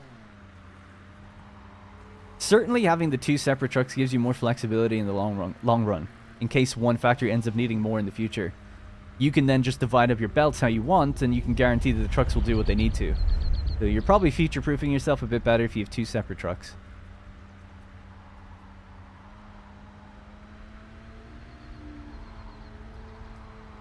Oh, something I didn't bring with me is power shards. We might have to just see if we can find some.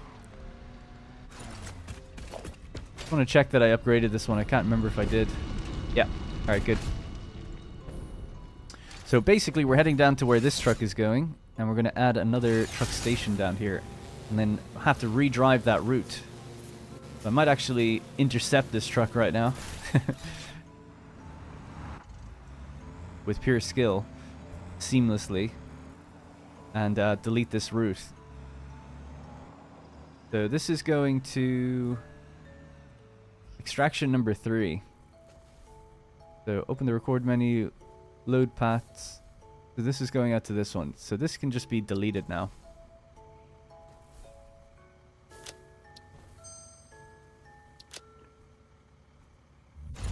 Just to prevent that having issues, because it was going to attempt to keep driving it. Just take that off. Alright, cool. Yeah, so this needs to be built as like a proper area. I guess we could do that now. Why not? Someone's got to do it at some point.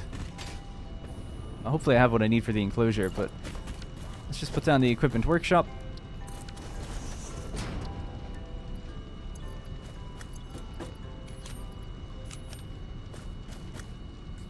And make 2 of these.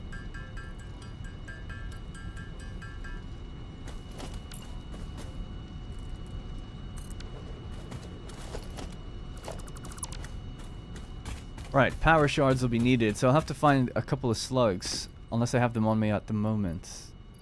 I have 16 back at base, but I thought there were slugs right here. If I remember correctly, there was some... Yeah, there's one. I need 3, I guess. There's another one, so that's 2. And there's another one. Okay, cool. We have 3. Great. Just as long as I know where they are, we can go grab them in a minute. Yeah, so maybe I'm just going to power these off for a second.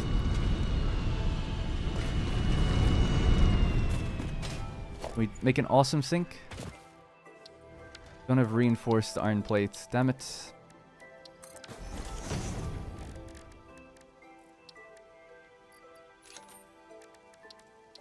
going to make enough reinforced iron plates to set up an awesome sink, send a belt into it, drain the ore from here, because it's just going to get backed up somewhere if I don't. So we needed 15 of these, so I'm just going to let that do its thing while I read the chat. I don't like having a bunch of trucks all delivering the same thing. Want to specify pickup deliveries per stop. Well, you could use... oh yeah, I see what you're saying. I don't know, it's a bit of a strange one though, isn't it? You want a truck to be able to specify and pick up or deliver. Oh, a certain number per stop. I see. Sorry, I thought you were saying a certain good. Yeah, I was thinking that'd be confusing. You're saying like a truck should be able to go in and say like, I just want to drop 500 in here based on the journey time or whatever. Yeah. Yeah, that'd be nice flexibility, I guess, yeah. Can't argue with that.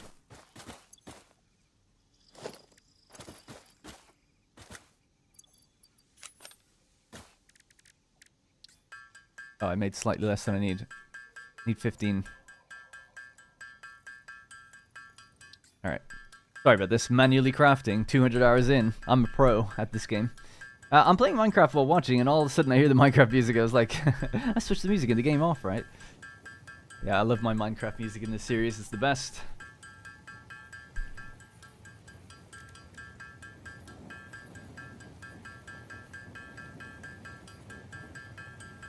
Alright. That took a little while, but now we should have what we need for an awesome sink.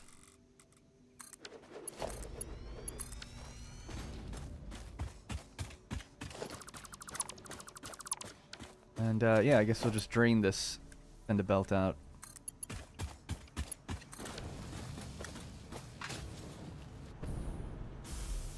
Cool.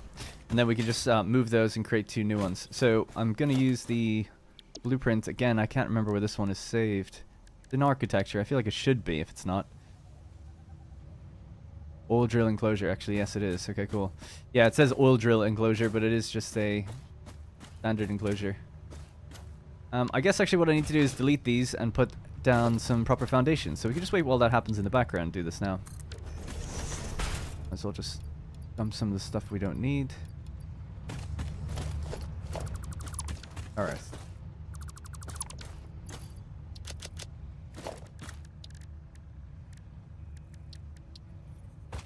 Alright, world grid, of course.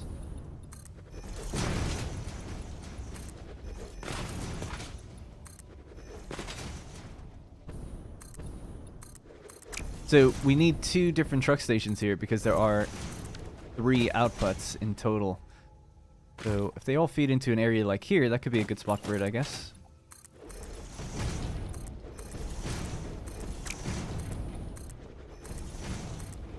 And then we'll need to decide where the road is, or just where trucks come up, maybe pull in and pull out.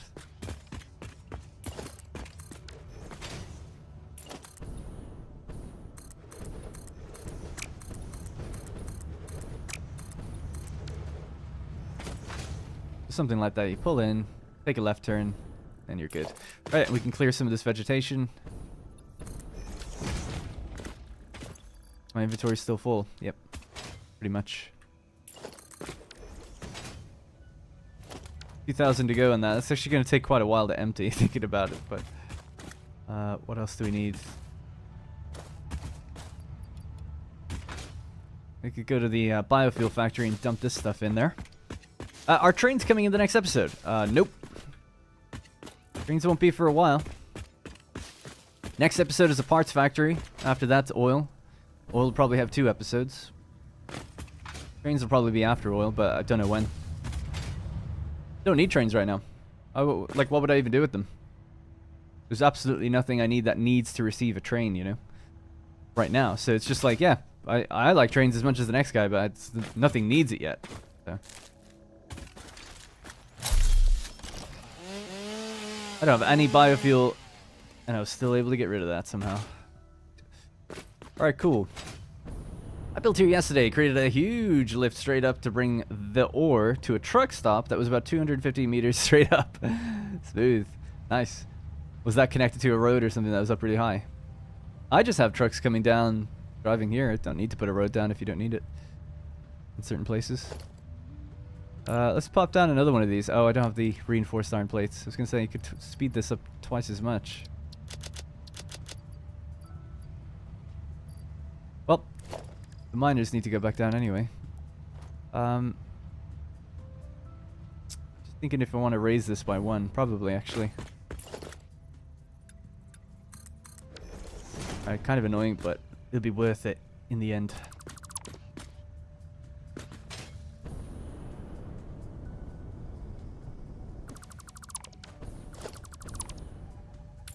Alright, so 2-meter foundation, but starting... Well, we'll use a 4-meter, I guess. Why not?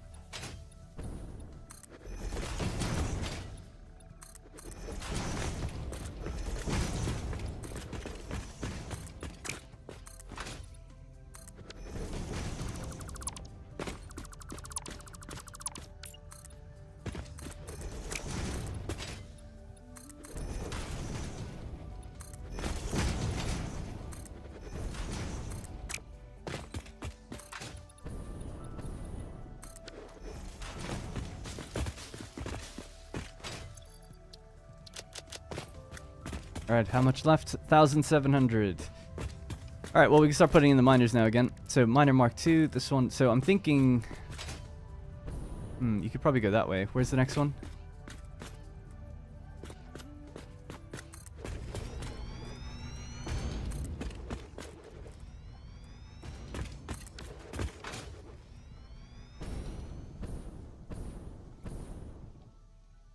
Just trying to think where the trucks are actually going to come in. So station, truck station.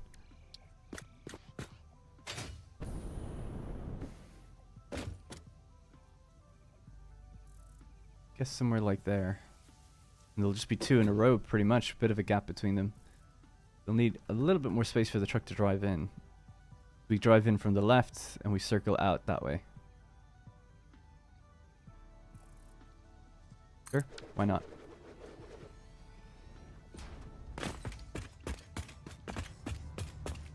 This is the gap here, so this will be asphalt. In fact, we could just color that now, or change it.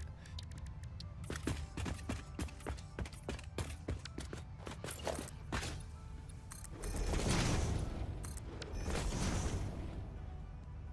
think we'll have to leave it. A little bit of grass poking through is okay. I'd rather it's not there, but it's just a small amount that I don't mind. Either that or change the layout completely. Nah, yeah, it's fine. Alright.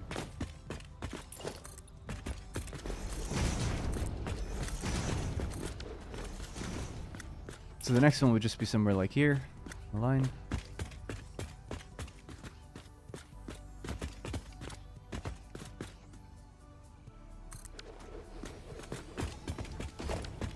Trains are more for between regions than inside them, yeah. Yeah, so... Oil 2 episodes, he says? Clueless? Well, I'm not building a massive oil facility. I'm building a pretty moderate one. The oil facility, at least the idea I have in mind, is to use 4 oil nodes. 4 oil nodes, 2 of them for power, 2 of them for plastic and rubber. I haven't worked it out yet, but that's just the plan. And it'll probably be these ones over here. So a general purpose oil facility with the potential to be upgraded in the future.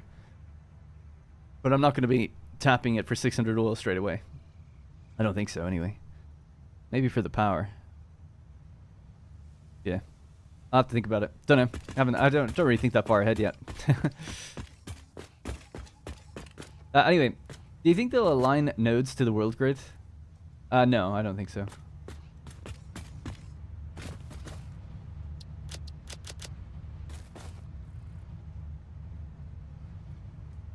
I always struggle with the idea of a road network because they look so ugly compared to the nature of the planet.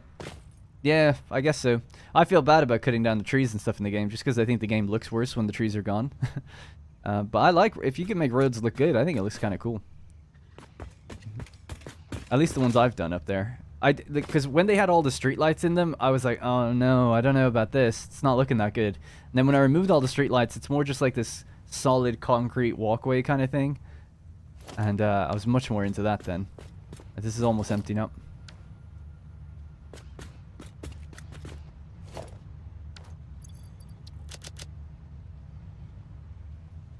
Our duty to terraform the planet. It would be so nice if you could just grow back trees. I'd like that a lot.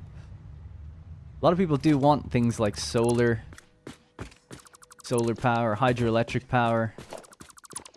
There's no pollution in the game, but it's just, I guess people just want that kind of like natural resource vibe, right? It's like, well, there's a lot of sunlight here. Like, why can't we use that for power during the day and use the batteries at night? Like, it seems like it's all set up and ready for it, basically. Right.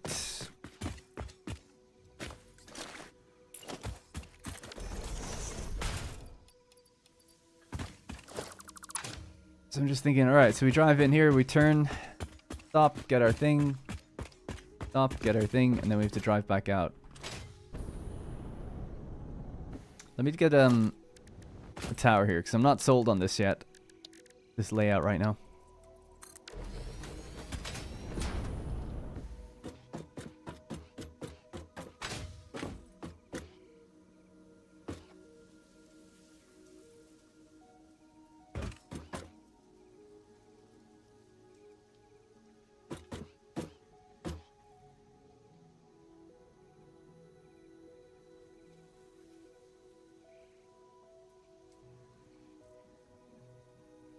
Yeah, I think it's fine. I've just thought about it for a while. I'm like, okay, yeah, sure.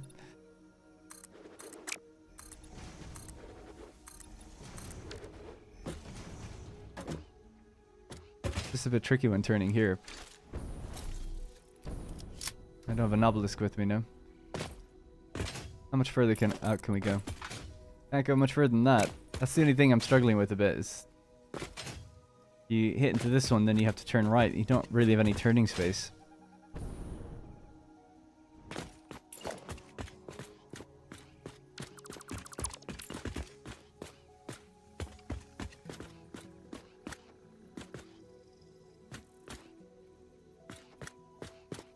There's really no reason why you couldn't just have this pretty close up against the edge. Hiya. Sorry, my Rosie's just come in.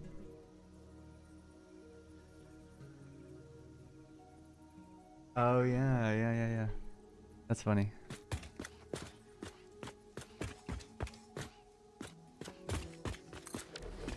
Alright, sorry. Anyway. Solar will be a logistics gift. I can put down power anywhere on the planet that way. Yeah. Well, yeah. Except in a cave. Are we on the line? We are on the line, like that. Alright, so that gives us a bit more room to turn out. We go straight in, hit the first one, turn, hit the next one. I'm going to leave just a slight... How much is that? It's a foundation and a half. Yeah, I'm not going to go any further than that. Alright, leave it as is. Let's just use a Mark 1 belt for a sec. So, this... have to be put onto the grid there, like something like... I suppose actually it's not too bad to go out here. Hang on. Yeah, there we go. Okay, cool.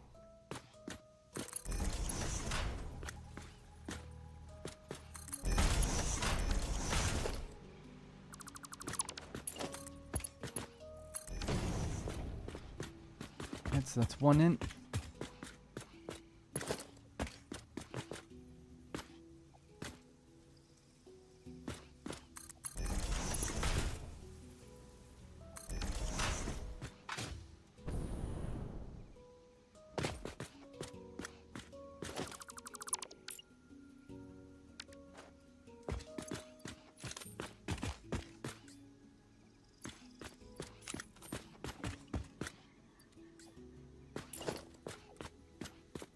Dare I angle?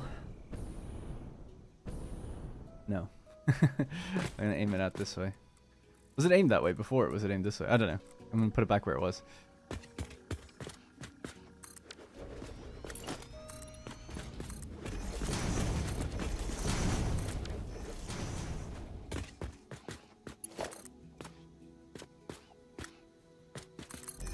I was trying to get ahead of the autosave. Okay.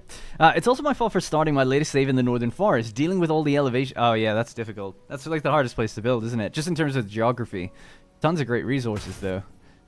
I appreciate their reason for not doing green energy. The gameplay is about exploiting resources after all, not living in harmony with them. Yeah, I don't know, though. Like for instance, Factorio is literally about, like, basically destroying the planet, angering the natives. But that has... solar. It's not to say that it's an eco-friendly thing. It's just like, well, it's free energy, kind of. And there's an interesting logistical challenge with solar.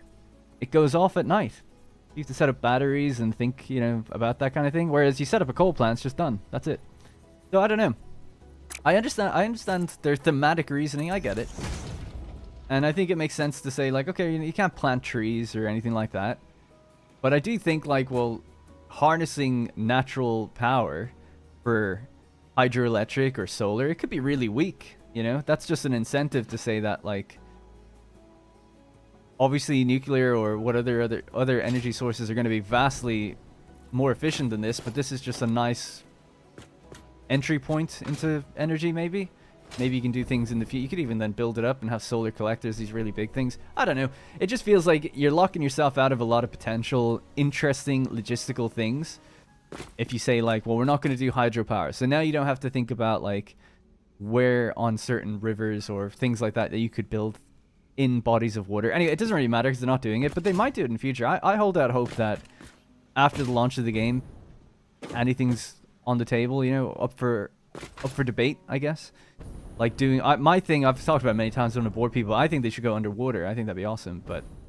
And I think that creates interesting logistical challenges. It's like, okay, they've already got gases in the game and stuff. So it's like, okay, well, let's say like you have a room underwater, like you can build underwater. So now you'll have different gear. Okay, so you have to wear like something on your head to breathe. You'll have to carry oxygen tanks, maybe.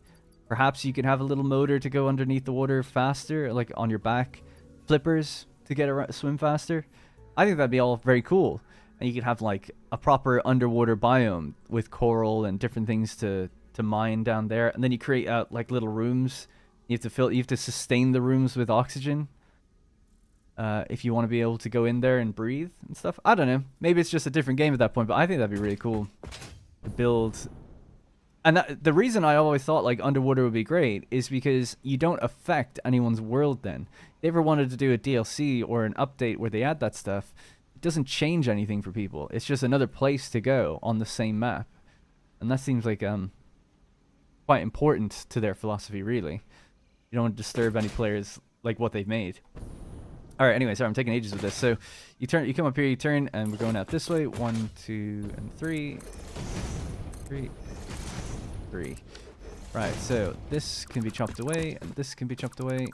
We're going to use half foundations with walkways on the sides. Suppose use a 4 meter, why not?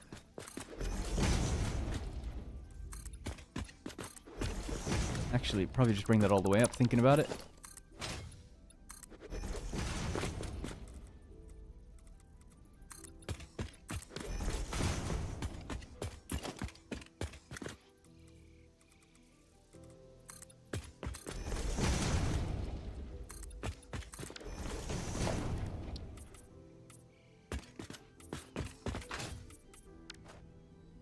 Hopefully it's enough of a turning radius. I doubt it will be, but we'll see.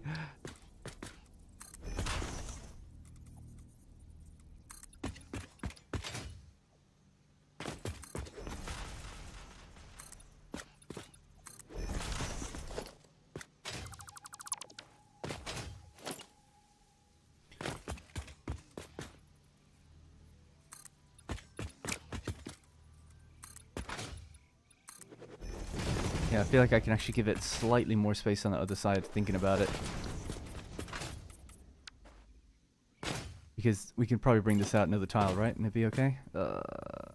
Maybe. Maybe not. If the grass is going to behave like that, then no.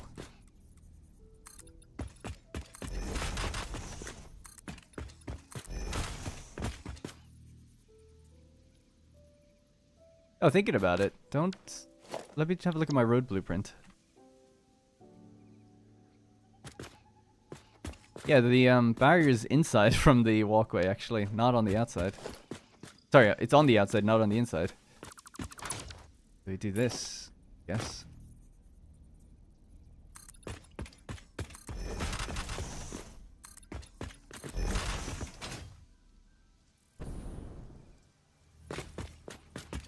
Not really gonna work when it comes to this one, though, is it? Not really.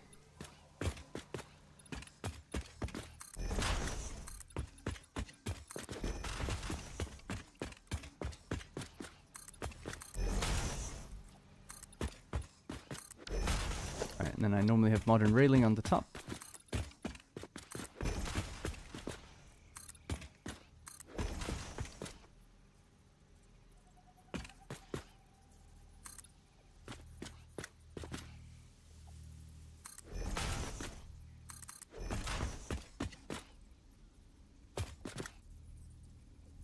Some of this is going to be removed anyway, because you'll be allowed to walk through.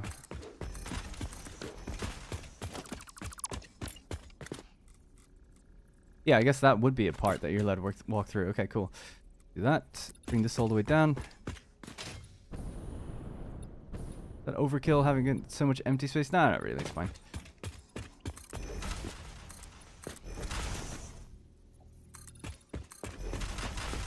Alright, so I'm just going to cancel that here. And then what I wanted to do is put on the enclosure.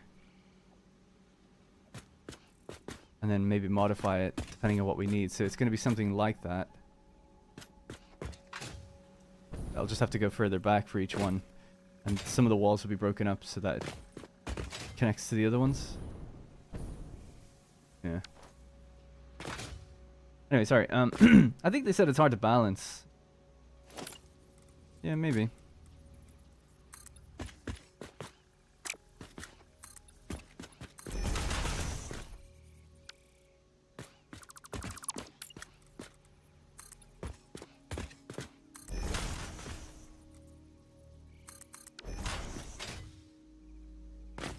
Nah, I don't like that. I just wanted to see what that would look like.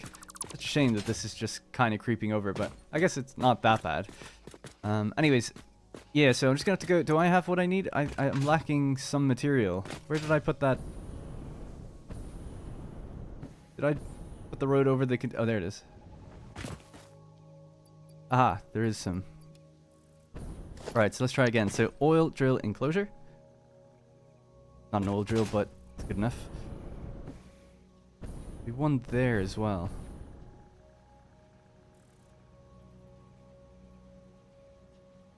Yeah, alright. I'm just gonna have to modify it slightly. But if I can get some of it in place, that'd be good. Damn, just slightly too far over.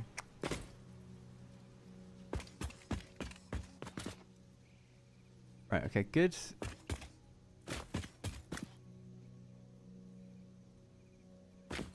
Now, if I remember correctly, actually, the way I did this was like brought it in from the edge. Yeah, like that. So that, yeah.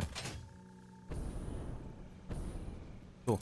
Alright, we'll lock that in. So I'm just going to get rid of, obviously, this pillar.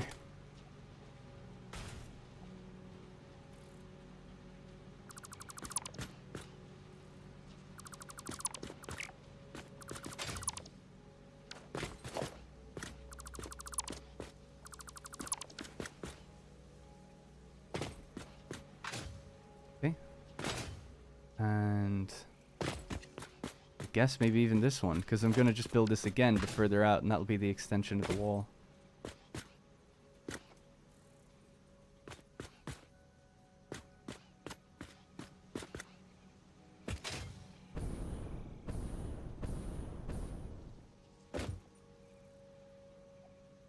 I think that's where it needs to go.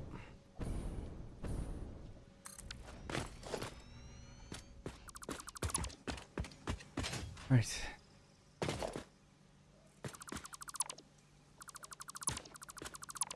Basically the laziest way of doing this ever, because I can't remember how to do it like myself. So just popping down the blueprints will kind of allow me to figure it out.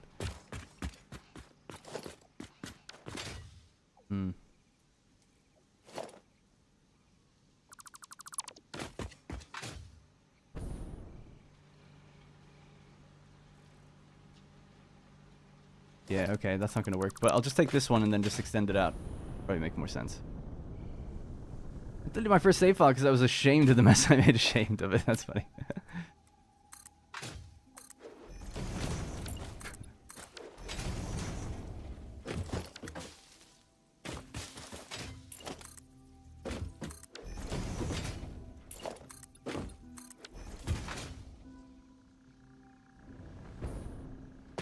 Alright, cool.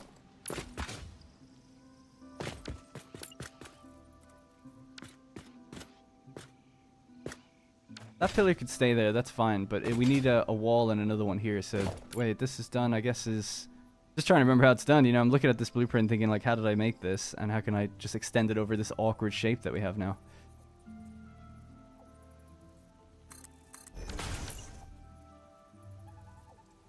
That's correct, right? So it's two of these.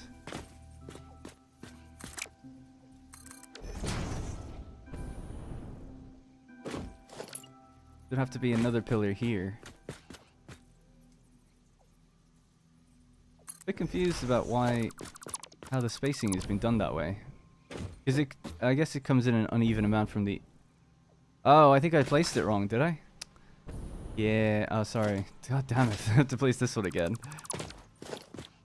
The spacing just wasn't lining up and it just wasn't making any sense. The legs of the pillars should be on the center of a foundation, right? Like that.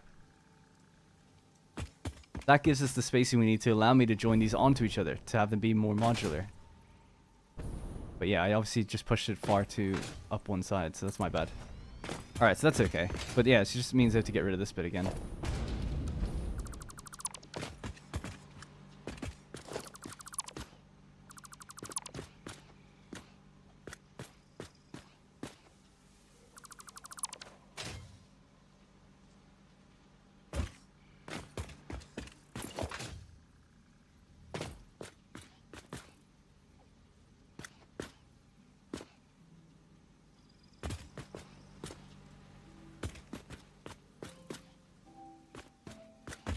They in line with each other? Seem to be. Yep.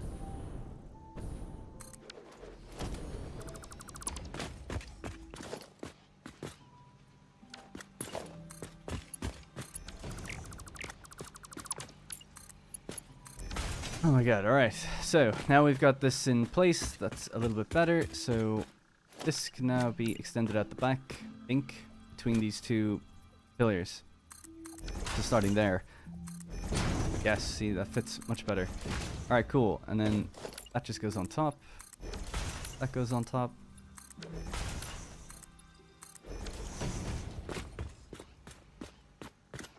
That's 1 and 2. So perfect. So it means that we get to just continue this styling across the back here.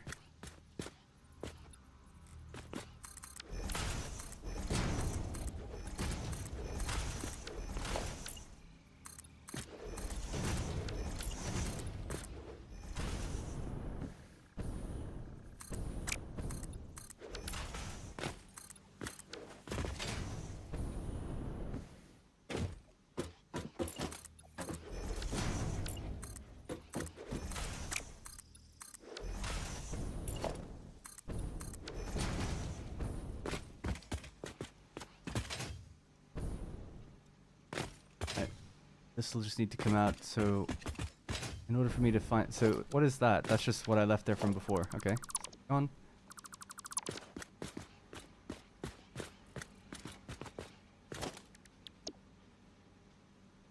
Yeah, and thinking about it, maybe I didn't need to even put in that wall, because this could have just been done like this. I want to just get the side, so I just need to see how that's done. So it's 1, 2, and then just a little ramp. Okay, fine. Simple enough. You'd think. So... Guessing there.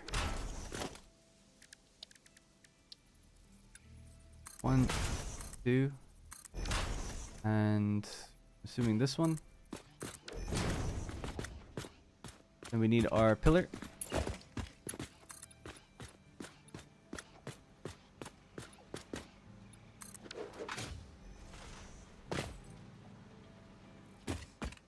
It's 1, 2, 3, 4, 5. But it starts from the top down.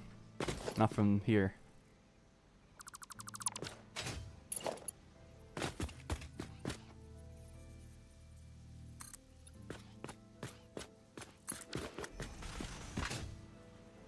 Okay, things are taking shape just about. I'm not saying it looks amazing or anything, but it'll look fine from a distance and just a one and done kind of thing, but at least it's consistent with the other ones that we've done. Alright, and then this needs to just come out like this. That needs its modern railing on top then, doesn't it?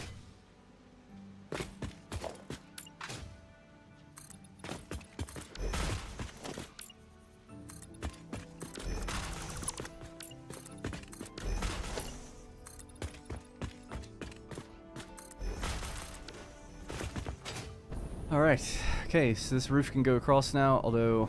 Yeah, the wall is going to clip through it a bit, so I might have to make that wall smaller. That's just because this roof is now angled further than it would have been originally. We'll have a little bit sticking out, but going to have to leave it, I guess. That's the same with the wall here. Yeah, so just using the standard wall. I guess we could change that.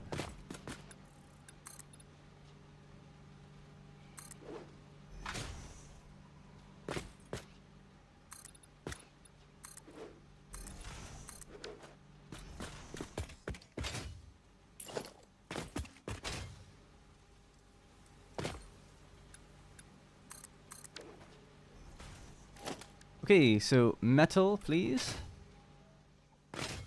That's metal. Now I just have to color it dark gray, I think. I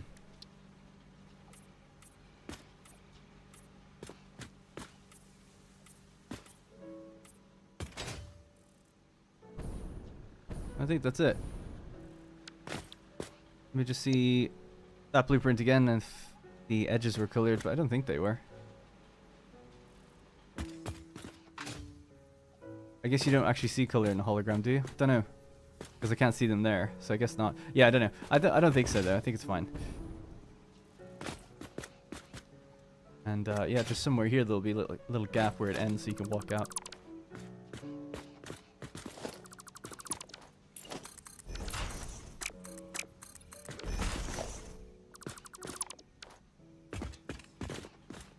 So I didn't re-chat the entire time I built that, so let's see what's happened. I just built off that one cliff in the northern... Oh, yeah, I read that already. Love the vids and you helped me figure out my world so much. Thanks, James. Sorry it took so long to get to that. Have you guys gone back to your first save files? I recently went back to explore a save from 2019. I forgot I did, and it was a mess. No, I'd love to go back to the very first time I played, but yeah, that was on Epic, so I wonder, is it in a cloud save or something over there? How do you link 10 foundations on each other? I can't find the keybind. Press R. R to zoop. Yep. Yeah, I can't believe some people... I get that comment actually fairly frequently. How did you do 10 in a row? You just press R. Whenever you're stuck, just a piece of advice, if you're one of the people that struggle with that, just look at the bottom of your screen. There's, oh, actually, it doesn't say build mode change. It actually doesn't say it. But it's obviously like tons of things there, like rotate, build, snap to guidelines, lock, sample another building. Quick switch. Build a menu, close. Save it to the hologram. Oh, sorry, save it to the hotbar. Left alt and then whatever shortcut. That's a good one to know. And then hide the hood. But yeah, actually, that's a good point. It doesn't actually say you can press R. Like the one thing it doesn't say there. Switch build mode. That's strange. Yeah, I always thought it was there. That's why I was like, oh, do people not just see it? But I guess it's not there.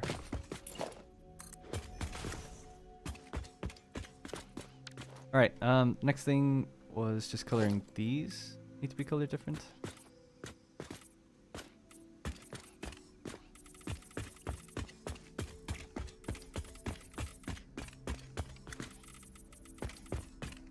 And then we'll drive this truck route up to the factory so it can now make a delivery with much higher volume. It might even need multiple trucks because of the amount that's going to be made down here.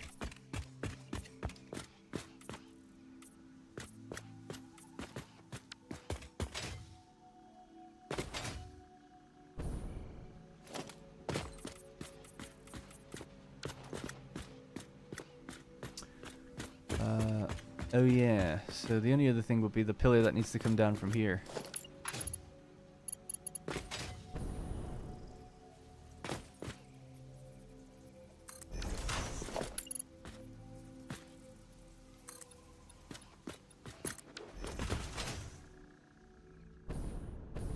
Yeah, maybe a little weird, I guess, but whatever, it's fine. It's good enough.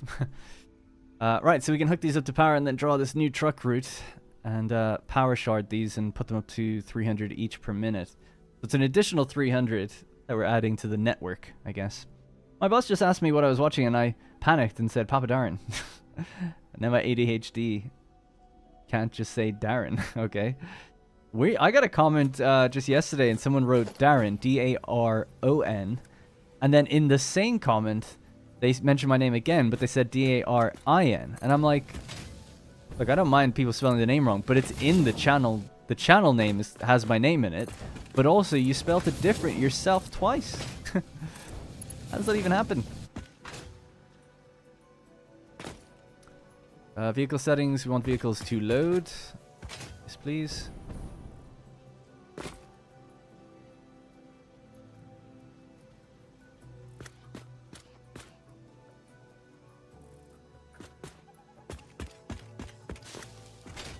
Okay, the only last thing then to do would be to fix up this little spot in the center.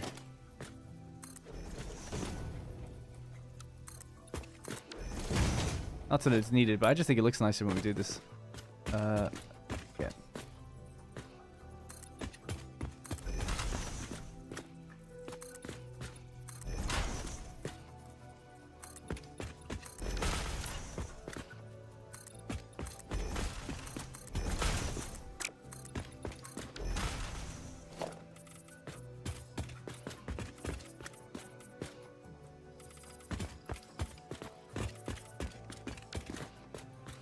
Oh man. Alright. Cool. So we go up this way and come out that way. Alright, we just need our little ramps and that should be that. Ramp 2 meters, please.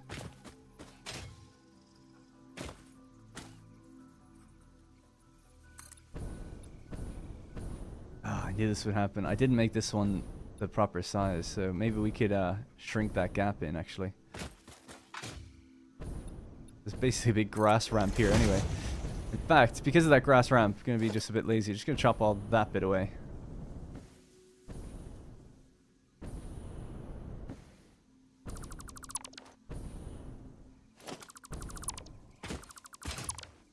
Okay. So this doesn't need to be a half foundation.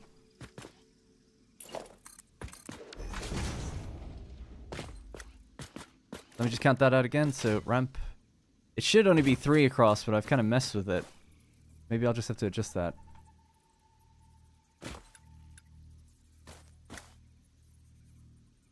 One, two, three. That's where it should be. Okay, so that's the one that needs to be the half. I see.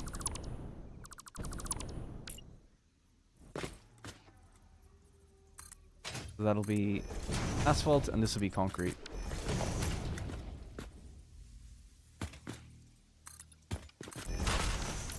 Am I crazy or is this not the exact same? What? Oh, just I didn't have it split before, that's why.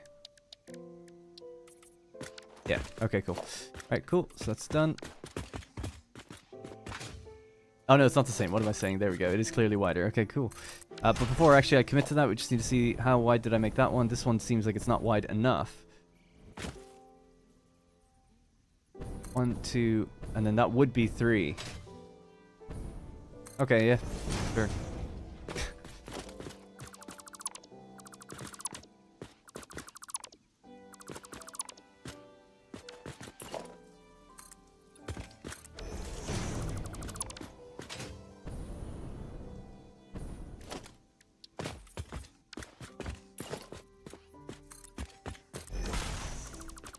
Alright, sorry about that. I know it's a bit finicky, but at least it's in position now.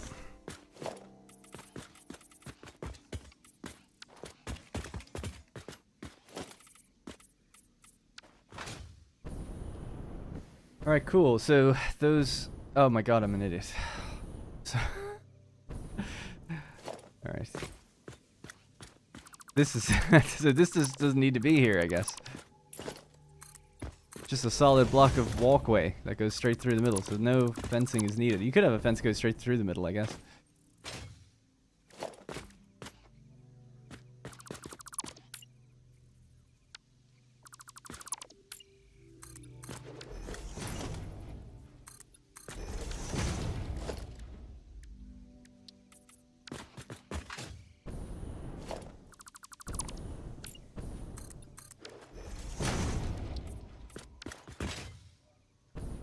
Alright. So yeah, the way I've done it in other places is that this is normally a ramp. Just going straight into grass, but I don't know. I'd rather just have it and be consistent than not have it at all. Even though it doesn't make any sense there.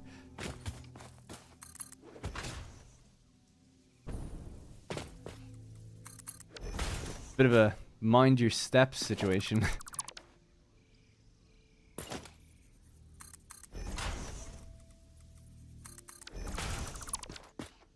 I would just say that there's no ramp there. Because what else can I do, right? Yeah. Would stairs work, or are they too big? I guess you could just go out and down. Which I also do on the road every now and then. That would have to be a ramp then here. Bit weird.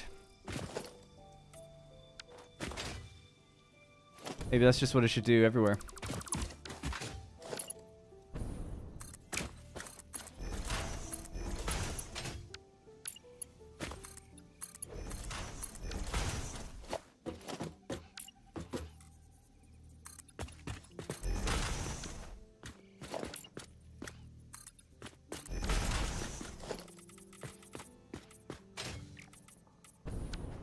As if I'm ever gonna walk in this as well. I don't know why I'm so like crazy with doing these things, because you just fly everywhere with jetpacks and stuff. But I was thinking about it, how like I'd like to make the oil factory a factory that knows you have a jetpack, and like it's for getting around it. It doesn't really operate like a real facility. It's more just like a Satisfactory factory. It's like, okay, like you could even have like a hole in the floor where it's like, okay, you boost up through here, or you take a zip line or whatever, you know.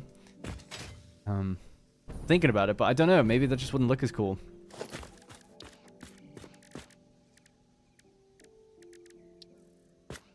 Can't use the sideline there. Yeah, I normally use sidelines, but we're using half foundation, so I guess I can't. Alright, whatever, so that's pretty much it. Last thing, I guess, just be painting those. Alright, cool, so that's our way in and way out. It's a way around. So we'll need a little pattern maybe just to let us know what's going on.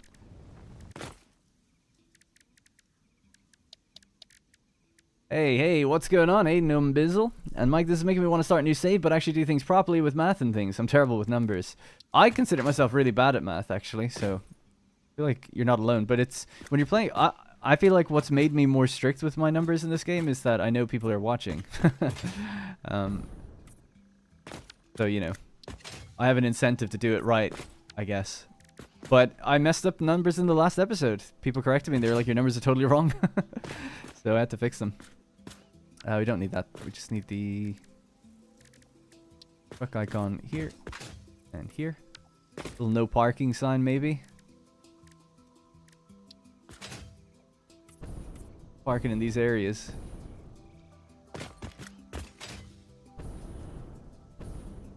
And yeah, so cool.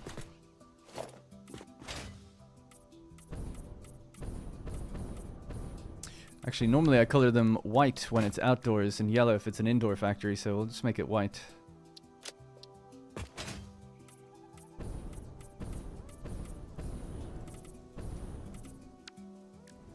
Oh boy. Alright, there we go. That's it. Quite simple. Took me way longer to do than I should have. Yeah, let's just hook these up to power now.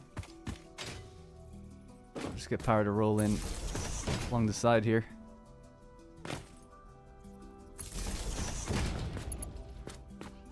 Where is the actual node thing? It's there.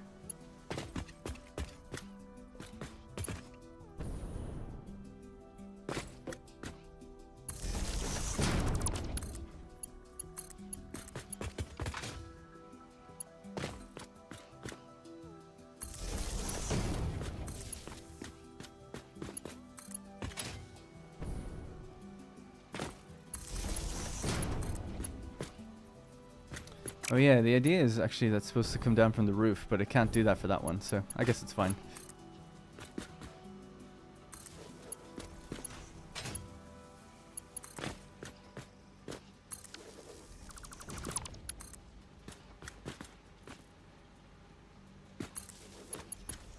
Yeah, if I have a bit more time on my own, I might extend the shelter out to that one just a little bit, but for now that's totally fine, I think. That's the whole idea, right? It's supposed to be that they have shelter.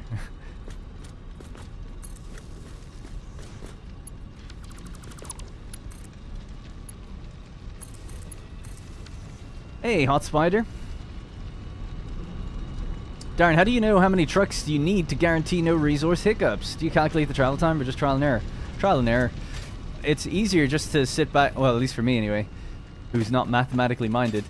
You just send it, well, we'll do it with this truck anyway, but you tell the truck to go load up its stuff, it delivers it, and if you see that the truck is gaining ore over time, then there's something wrong. If the truck is empty every time it leaves the factory, something right. So if any truck leaves my factory that's not empty, there's something wrong with it. There needs to be another one or something, you know. The other way you can do it is you can just, after enough time has passed, just visit your factory and see if these aren't running at 100%. Or not visit your factory, visit your mining outposts. And if they're not running at 100%, well then you need another truck. It's as simple as that, really.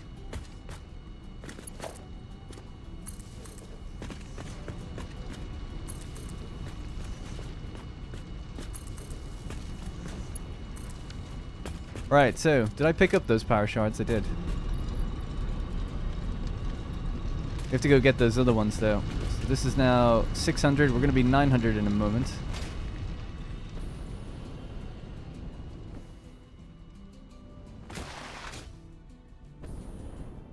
So there's one right there. I need 3 slugs. I've identified where 3 are.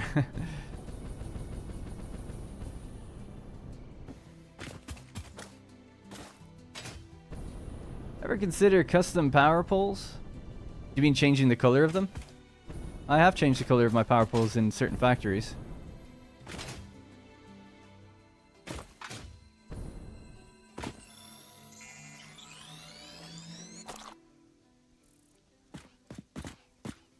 That's true. The ways for the higher ups to inspect the factory. I like that thinking. I'm not sure where the other one was, but it was somewhere over here, and then there was another one over there. Oh no, I see it. It's actually at that tree. Okay, cool. Fall down then. It's a nice enough area. I'm happy enough with it. Okay. Need an obelisk to get rid of some of those big white things. Hex balls.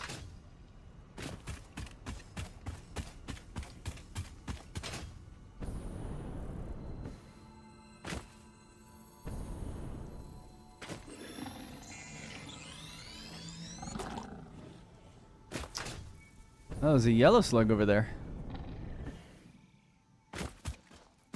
Oh shit. Whoops. There we go.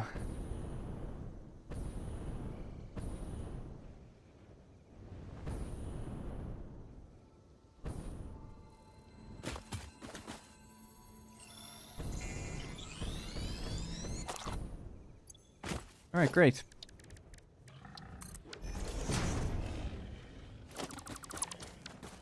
I'm not welcome here.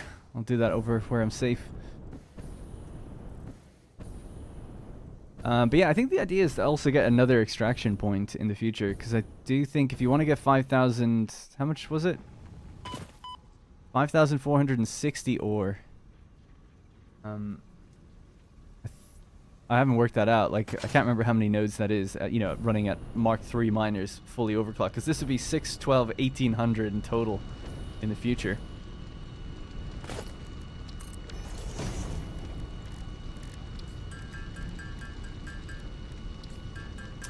Okay. Hex balls are the best balls. Also, good morning. Hey, Ace. I think trucks have a menu that will tell you how many resources they transport per minute as well. But it only shows that it has a path that it's following. Yeah, so after you've run the path, then it does tell you, and tells you how much fuel it consumes, which is nice. I was just saying, like, that's how I've been doing it, where it's, if the truck ever is leaving the factory and it's not empty, then there's something wrong. But I've never had any of these get backed up yet. So, right, let's deploy our truck. Don't have enough beams. Oh my god. That's alright. All my truck routes I start up from the other place anyway, so we'll just pick one up from up there. Just want to make sure. So this is set to... Vehicle is set to load. Same with this one. Alright, let's get a move on. Did I leave my car down here? No, it's over there. Alright. That's extraction number 3. Alright, so yeah, this will be just the only truck route I'm redoing, because this there was always... So for people who've just joined, this is all to feed into a big copper factory that I have. Trucks are going out into the world and collecting it from various resource deposits. We were collecting from 2 deposits down here that were all doing 270. Now they're going to be doing 300 each, and I've added a 3rd deposit onto it, so an extra 360 ore per minute that we're going to be sending into the factory, which is good. Should be, the same truck should be capable of doing it without having to add another one to the route, I think.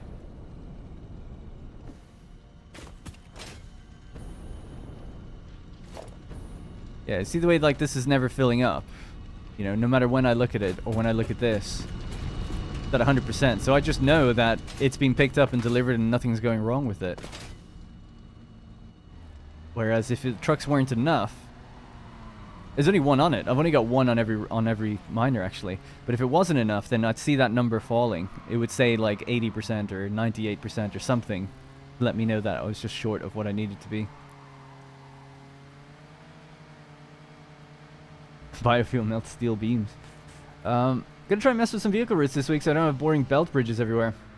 Seeing the trucks doing their thing always looks awesome in your videos. Yeah, I love seeing that.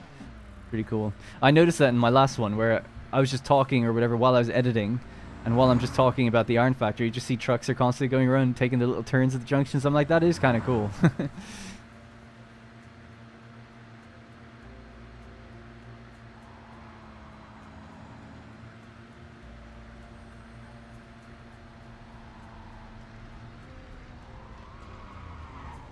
Right, so give it a beams. And there's a new truck right there. And color it to be one of my copper trucks.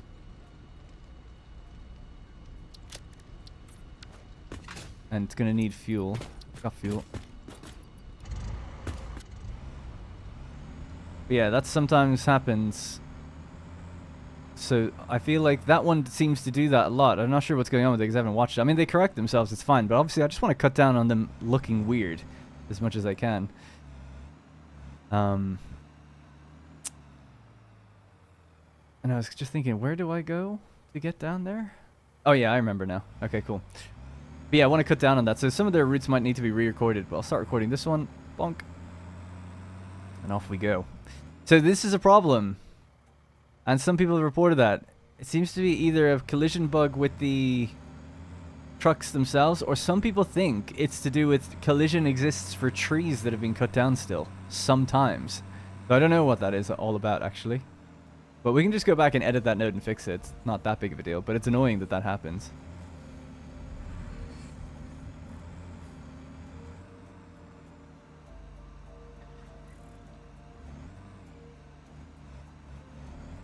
Alright. This is the only time we actually go off-road with the copper deliveries.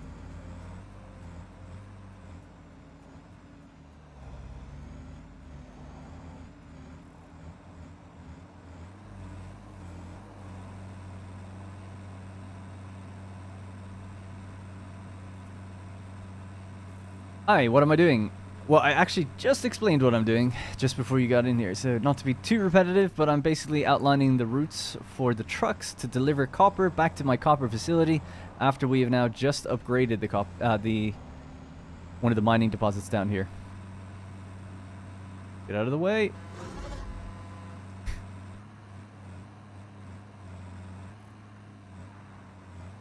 I need to get some obelisks and clear some of these things. Yeah, so we've just basically built this little area here. And now we can get this truck to kind of load from these two manifold style, I hope.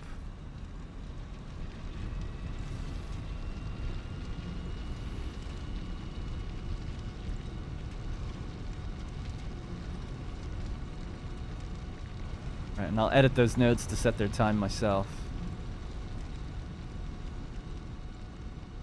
Oh, weird. I can't seem to load on this one. Weird. It might be doing it anyway. Alright, whatever. We can just adjust the nodes. I think it'll be okay. We'll test it. That's kind of annoying. That's the first time that's ever happened. It might be because they're too close together. Now, there's only going to be one truck on this route, so I don't mind overlapping it for now. Autosave. You know what? I'm not happy with this route. There's been multiple problems with it now. I might just redo it now in a sec. Maybe I'll get those obelisks and clear some of that stuff out of the way first. I'm going to change that autosave.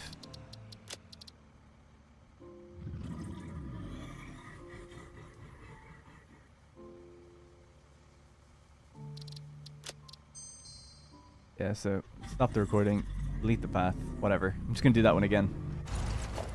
Oh, it's full up now, though. Yeah, I might as well make this delivery, and then I'll redraw it. I have to pick up obelisks. I want to clear some of those rocks and stuff out of the way. Hit and run, yeah.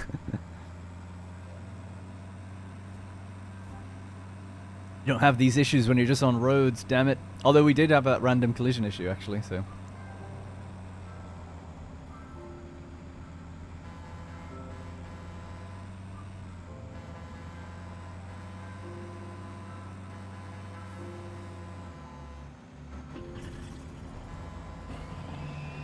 Oh my god, it actually kills them. Oh, that makes a lot of sense. Because I... per guy. I've seen like 4 or 5 of these remains down by that area, and I'm like, I don't think I killed anything and just left it there. But it must have been the truck running them over multiple times, and then they stacked up over time. That's an interest. You know what I've just done? You know what I just figured out? That is a way to automate getting animal remains. Just have a truck go back and forth between 2 places where you know it's going to be running over animals, and as long as you're fueling the truck, it'll just keep doing it, and the animals will just keep spawning. Now, you still have to go out and collect it, but hey, you don't have to go out and kill them. You just collect it, because it's on the ground. So it's a semi-automation of, oh my god, sorry, animal harvesting or whatever. Kind of interesting.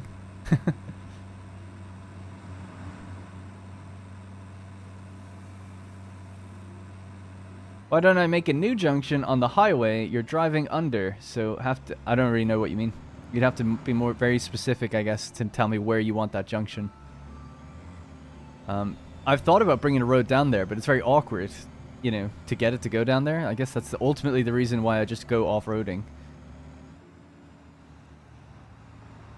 But it's... No, I've driven that route before, and it was totally fine. It's just driving it now. Yeah, I'm hitting this weird random collision box that doesn't really exist. And then also I was hitting some rocks. I just want to get those obelisks and then we can get rid of that. Oh, sorry, I meant to... God, I'm such an idiot. See, I get distracted. I want to unload the ore and then I can delete the truck and just redeploy it and start the route again. More fuel for the bio-waste factory indeed, yes.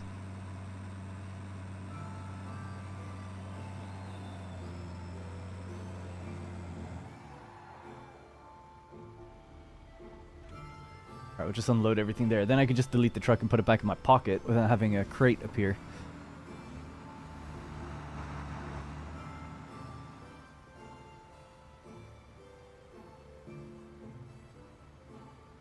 Is that done? Seems like it's done. Alright.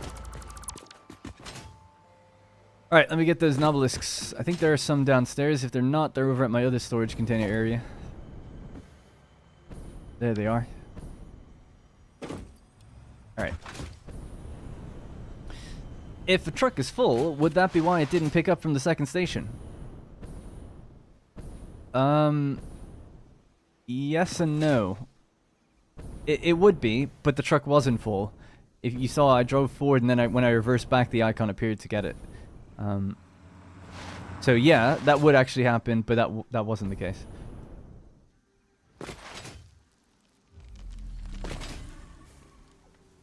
Yeah, so with this road, like, I guess I'd have to ask, where do we put the other junction to get... Like, you could have a turn here that goes out and down, so you could do that. But I just found it very awkward. I found like I'd be blocking other things. I don't know. The roads are really compartmentalized, though, or modular, I should say, so I frequently just change, like, where they break away and where they go. This could continue straight and just go down and down and down and down. But I've got a rule with these roads. One of the rules is that if I'm going to have a ramp, the ramp cannot be more than 3 of those segments, and then you have to have a leveled out area. So I remember actually, with the quartz facility I built, I actually made a road that went all the way out to it, and I just thought it looked so ridiculous that I got rid of it. So I just drive along the ground that takes you up to there instead. So that's, you know, I don't mind the trucks doing some off-roading if it kind of makes sense. But it was just, yeah, some certain stuff here is just getting a bit too much in the way.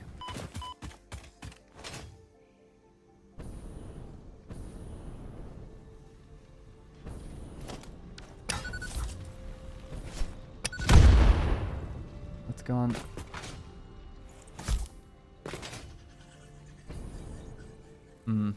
I can avoid that stuff. That's fine.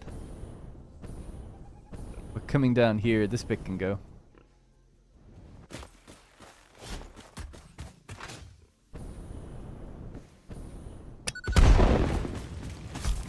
Hate seeing the trees get destroyed.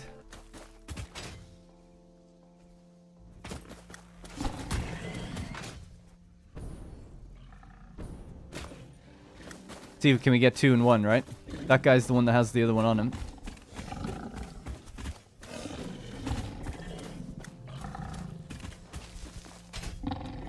Oh, I could have done it there, but I would have hurt myself. Got him.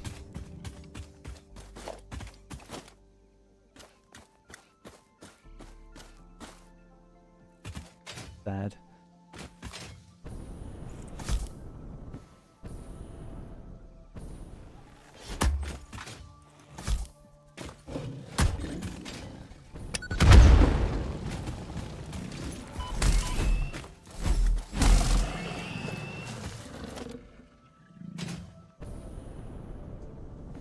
Let's see, is there any other remains here? Yeah, there was like a pile of like 6 or 7 remains there this morning, so that must have been from the truck.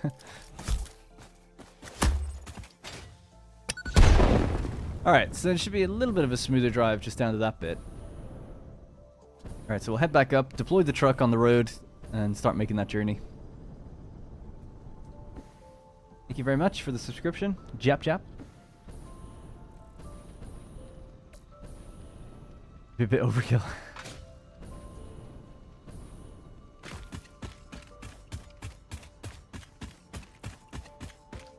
Is not better to overlap in provision of a future upgrade in the number of trucks rather than redoing the road? Yeah, but I don't think I'm going to need more than 1 truck here. But if I do, I don't know. I'll just redo it, yeah. I don't know. I guess I'm lazy. I just don't think the distance is long enough that would warrant even 3 miners all doing 600 per minute. How many minutes is that? So that's 6, 12, 18, 1800 per minute. Trucks can hold, what, 4,800 or something? So it's about... it is only about 2.5 minutes to get there and back. So maybe a second truck would be needed.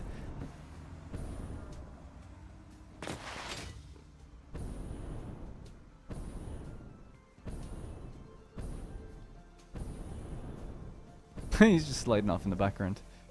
They do such crazy things that they think you can't see.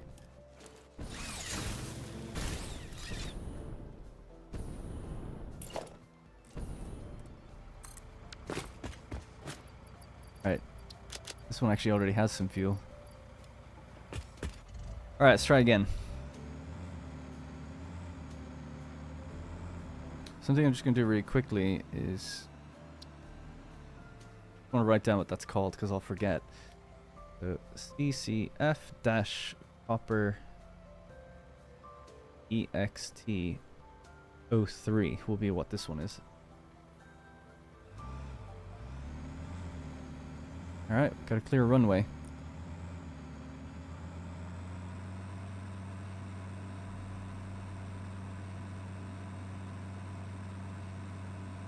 Also recording the path with an Explorer, then using it on trucks. I didn't actually know you could do that. Can you do that? Damn, I shouldn't read chat. Look at what happened. I went over the line, damn it. You know what? I'm gonna redo it. It's not your fault, by the way. It's obviously my fault. But yeah, I looked over for a second, then I looked back and I was going too fast for the turn. I just want to be... You gotta be really careful with the turns, just to prevent any kind of deadlocking.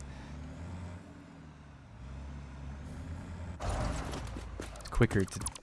just do this. It's so funny because I've literally never had to redo any other route that I've done for this, but now that I'm on a stream, of course it's gonna look like it's really awkward or something. But I guess normally I'm just focused, so find it a bit harder on the stream.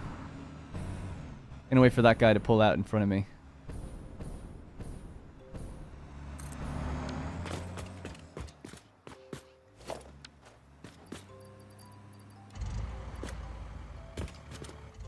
Yeah, he's the one that has a problem. I wonder which... One thing I made a bit of an error with is they're all colored the same, so I never know which one is which. I'd like to know which route he goes to, but I could just observe him, I guess. Follow it. Alright, let's go. Whoa, easy now. Easy now. Whoa, easy now.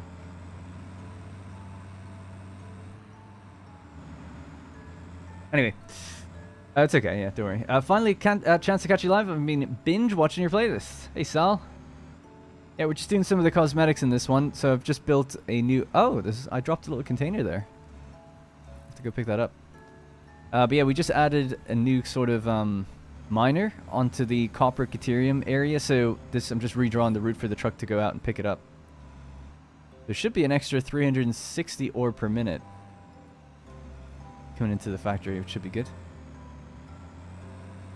How much longer do we have? Got just about 45 minutes left on the stream because I actually have to go somewhere today.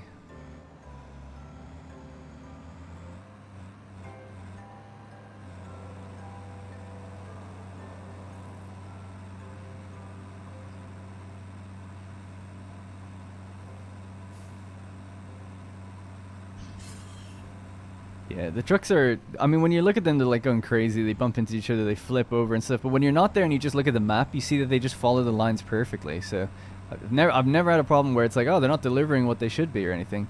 But it's just visually they can be a bit insane. Try to cut that down as much as possible by setting their load times to be like the same for all. Normally they do just follow behind each other because they actually have built-in collision where they see trucks that are in front of them and will try to avoid them or slow down behind them, which is kind of interesting.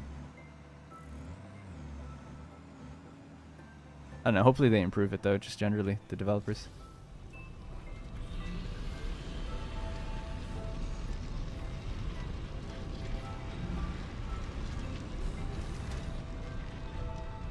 Yeah, so that's a problem I'm having here where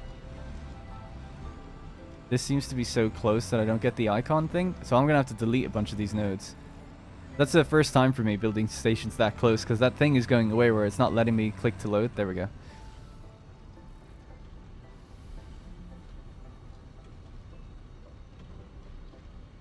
Alright, whatever. And we'll set the time ourselves.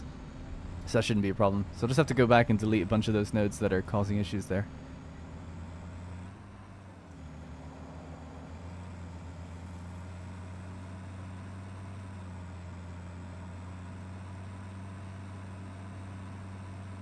Schrodinger's truck. It is that kind of thing, actually. That's funny.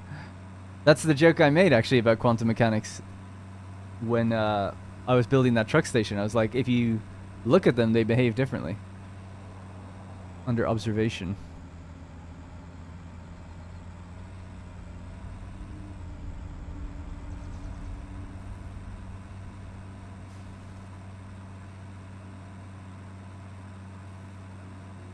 Yeah, so if there was 2 trucks on this route, it's very likely eventually they'll hit each other. Because I'm crossing over a lot. Although it might not be a problem because there's a lot of open space. They do try to back up and move if they can, but I don't know. It just drove over a lot of nodes there, so probably not. But yeah, this road will probably change in the future. So, at least for this truck. The other ones I don't think are going to change too much.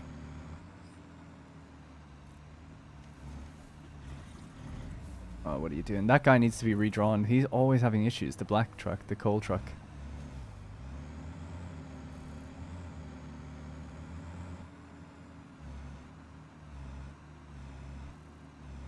He goes in, unloads onto the coal, and then when it's doing its turn around, it like reverses and then turns. I have no idea why.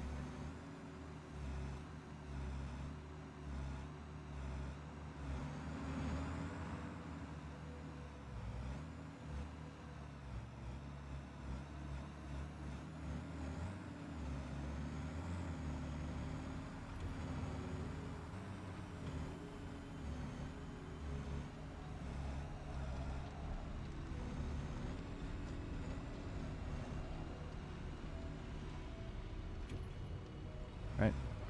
Doesn't matter how long I wait because I'm going to be setting the times myself anyway.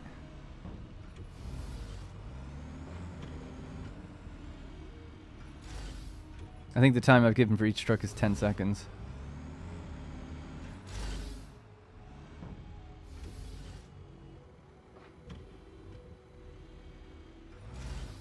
Alright.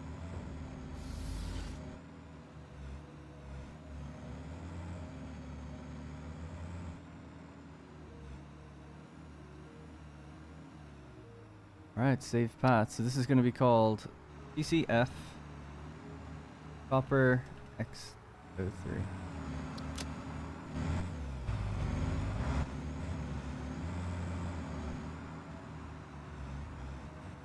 Alright, so we'll actually turn on the autopilot anyway. Enable autopilot. That's the... I'll just make sure I named that one correctly, so... Yep, seems fine to me. That's it there. Alright, cool. Keep the nodes on. Gotta make adjustments to them. So you can see now that it's saved, it cleans up these nodes a bit better, so which is nice. So, enter the wait time 10. For some reason, you have to write the word seconds on this. I don't know why. 10 seconds, please. Please don't run me over. Oh, God.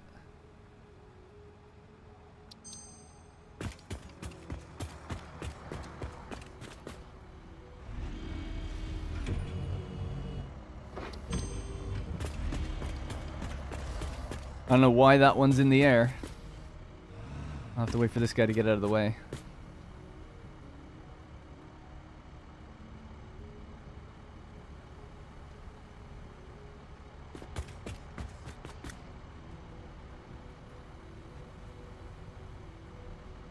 Did I remember to refuel? They all get refueled automatically. Now he's just trolling me.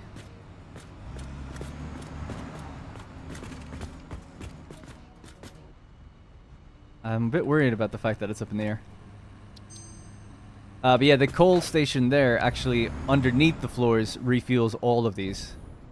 People pointed out it actually only needs to refuel the one in the end, but I just refueled them all anyway. Whatever.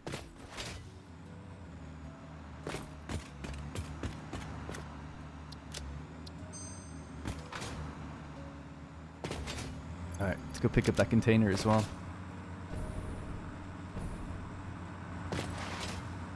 Oh, it's almost faster than the truck, let's go.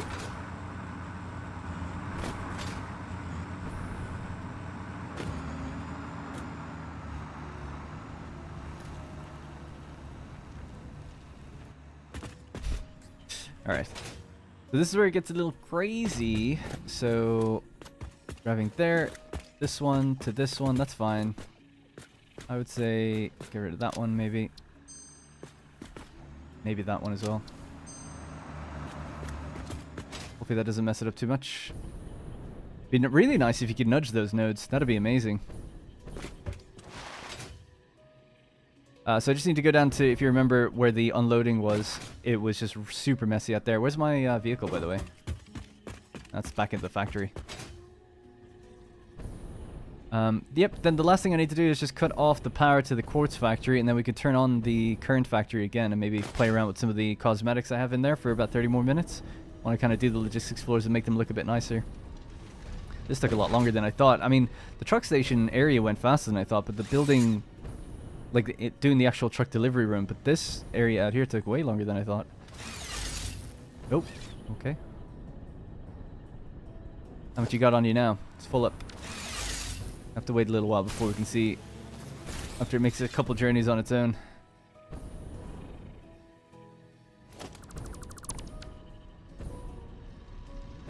So it's even cleaned all this up quite nicely, which is good. So this will be, I don't know, 15 seconds.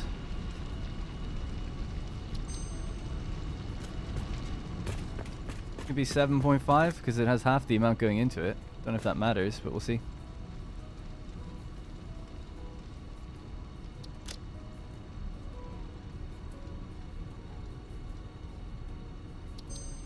Right, don't need to wait there. Damn, the problem is I don't know which ones are the ones that sent me back. Guess I'll just get rid of one on each. Nope, hope it's correct.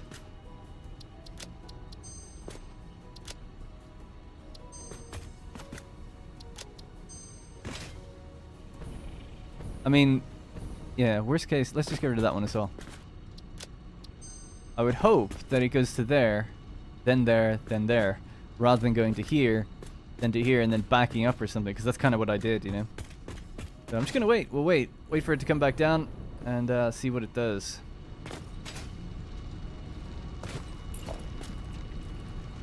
Might as well just cover this bit up as well while we're waiting.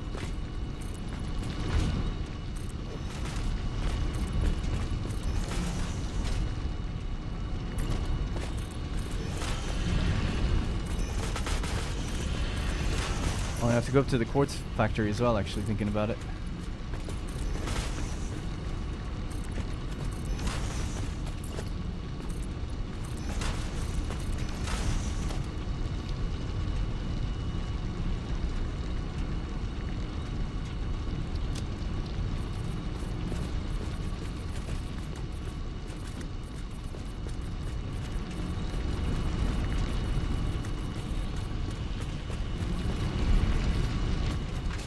Right, let's see where he is. Nothing coming out this way right now. Might have enough time just to get up there. Oh, actually, I don't need to get up there. I just need to disconnect this power line, basically, and that will work. Alright, cool. So that's going to save the power now from the quartz refinery, and that should allow me to turn back on the copper factory. Oh my god.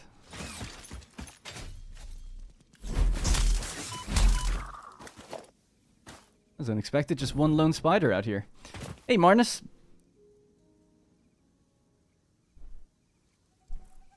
If you stop in front of the station, the truck will pull from it even if you don't interact during recording. Yeah, I'm aware of that, but it just seemed like that was a bit messy because the icon kind of flicked on and then flicked off. So just to be safe, I guess, decided just to do it that way. But yeah, I learned that lesson the hard way actually, because we were driving through. I had a station dedicated to refueling, so the idea was that you drive through here and you like get the refueling just driving straight through. Because if you're driving the truck and you go through a station like that, you just get its fuel, but you don't load or unload with the arm or anything.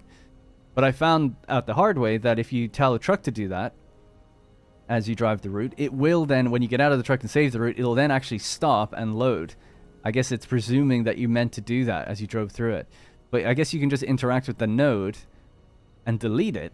But then the issue is trucks will go around the bounding box of the station that you've left there. So it'll actively avoid it if you've told it not to load or unload. So kind of interesting. That's just things I've learned about it as I've been doing it. I'm gonna say that one of the, I wish you could name them because it does say truck. Can you name them?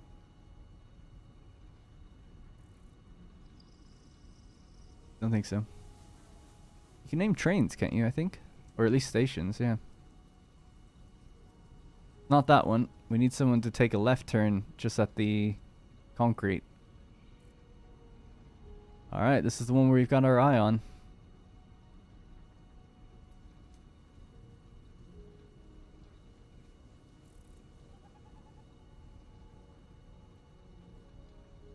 It's going to come down the hill, down this hill, and we should see it in a moment. So yeah, be kind of curious. So that's filled up. That's not good. But that's because we did run it for a while. Have to wait until it makes multiple deliveries. That did seem to take a while though. Should be able to make 2 deliveries just fine with the time. Because it's only 900 per minute. So 600 per minute's going into that. And 300 per minute into that one. I think the time it takes to get up and down should be totally fine to only have 1 truck. It'd be annoying if I needed to right now after all that, because I'd have to do the route again.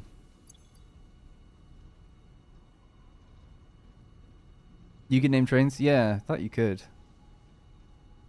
Alright, he's here. It's here. Now, see, the thing is, we started the route after these were full, so I do expect them to be kind of full for a while. You'd almost want to let it empty out, then turn on the miners, and then see. He's coming in with nothing, which is good. It means he dropped everything off, right? So that's correct.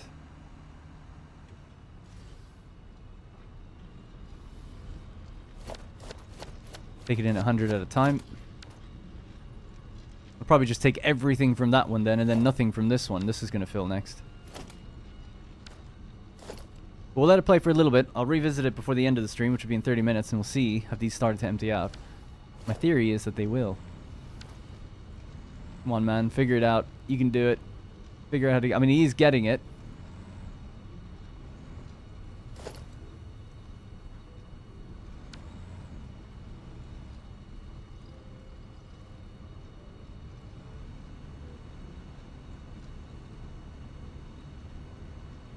What's going on now, man? You're halfway embedded in the thing still. There you go. You're full. You just get going now. Any minute. Is he just giving up? Giving up.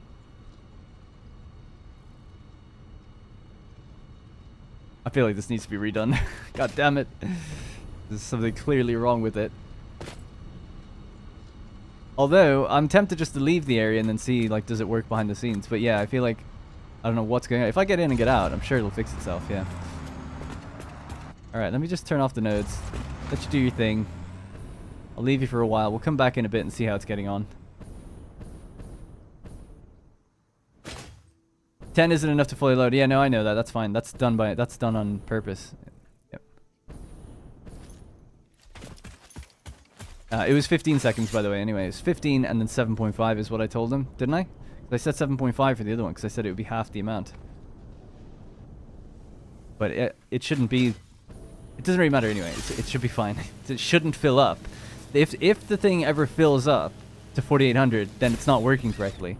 It's fine to fill up now to 4,800 because it has to do 2 or 3 runs before the numbers will balance. And then you'll see if you need another truck or not. Because remember, I let it fill.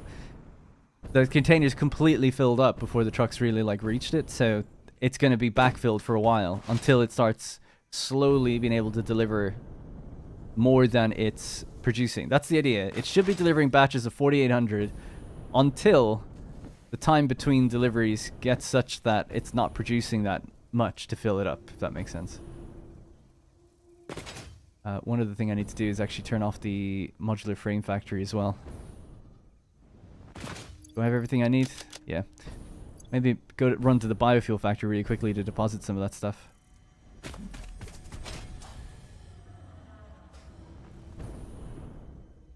I always set up my train lines to have 3 tracks. The outer tracks for transporting materials and the center track for my own use.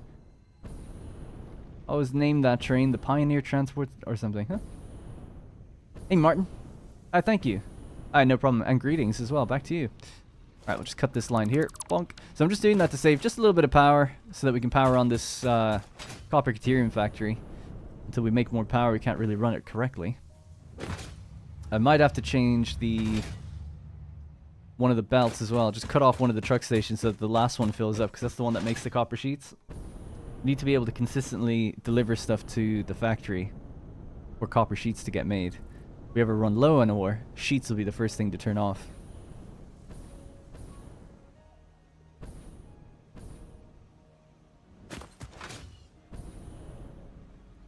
But yeah, I would say actually we've done the truck area now. That's done now. That truck delivery and truck area is basically done. I'll need to do some of the signs and stuff, but other than that, pretty happy with it.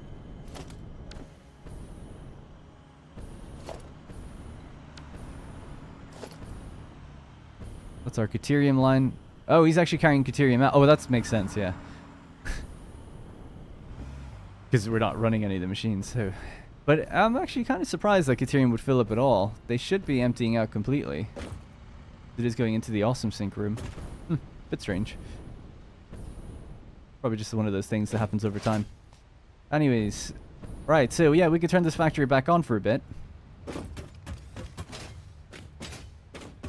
And I could do it quicker than I did in the video. So refinement, what we need to do is go to the refineries G and N. They're the ones that create the ingots that will be made into copper sheets. Those refinery blocks are online. Same with all the copper sheet blocks, the refinery blocks S1, S2, and S3. All of their water then needs to go on. Same with the G and N extractor. We're just shooting up just massively in terms of power consumption straight away.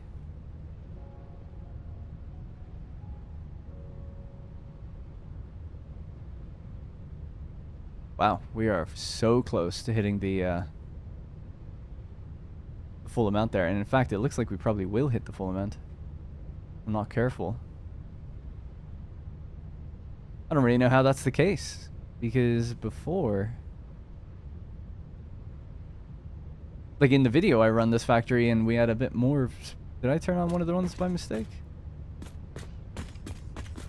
No. So we do save on power by turning that off, and we save on power by turning that off. Save 120. It's not much. Oof, we're real close to tripping a fuse there. Right on the edge. And the assemblers are off right now to make AI limiters. So. Anyways, I don't have priority power switches yet. When are you advancing the trains? Not for a few more videos. Yeah, so the next video is making a parts factory. And then the video after that will be making oil. So this facility, if all these switches were on, it consumes something like 24,000 megawatts. Something like that. Oh, I know why it consumes more power now. It's because the overclocking was incorrect before, but now it is correct.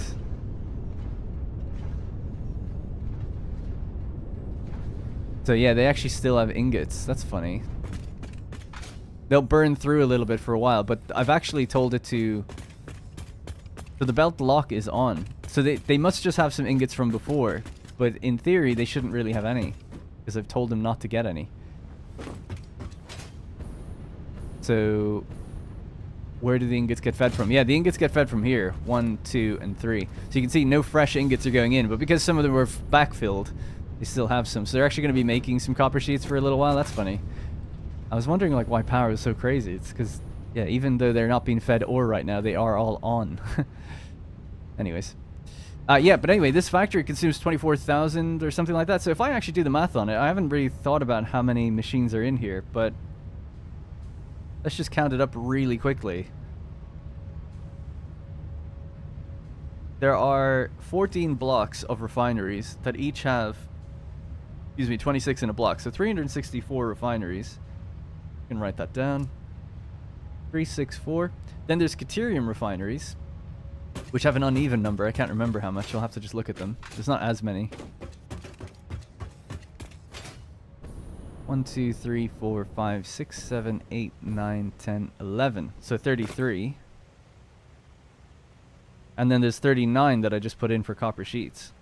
So 364 plus 33 plus 39. So we have 436 refineries. 436 refineries. A normal refinery, let's just take the standard cost, will be 30 megawatts. That's going to be 13,000 megawatts. Some of them are overclocked. Some are underclocked, but most, yeah, there's power drain would probably go up. So it'd probably be, let's say, for sake of argument, I would imagine it'd be like 13,500 megawatts. Probably what it is.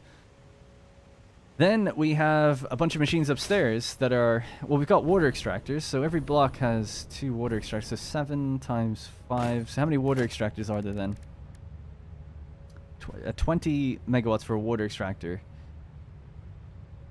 7, 8, 10, 11, 12, 13. So there are 13 rows of water extractors, each with 5. So 65.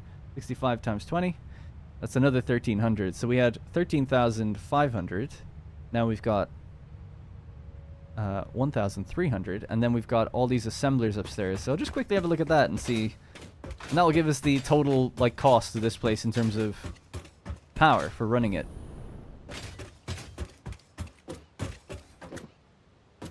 Yeah, I could. If you haven't seen this factory before, I could follow you through what's going on with that in just 1 second. So right now well, I'll talk about that in just 1 sec. So let's see how many of these are. There's 1, 2, 3, 4, 5, 6, 7, 8, 9, 10, 11, 12, 13. I think it's 13. 2, 3, 4, 5, 6. So 13 times 6. So there's 78 of those. There's 24 here.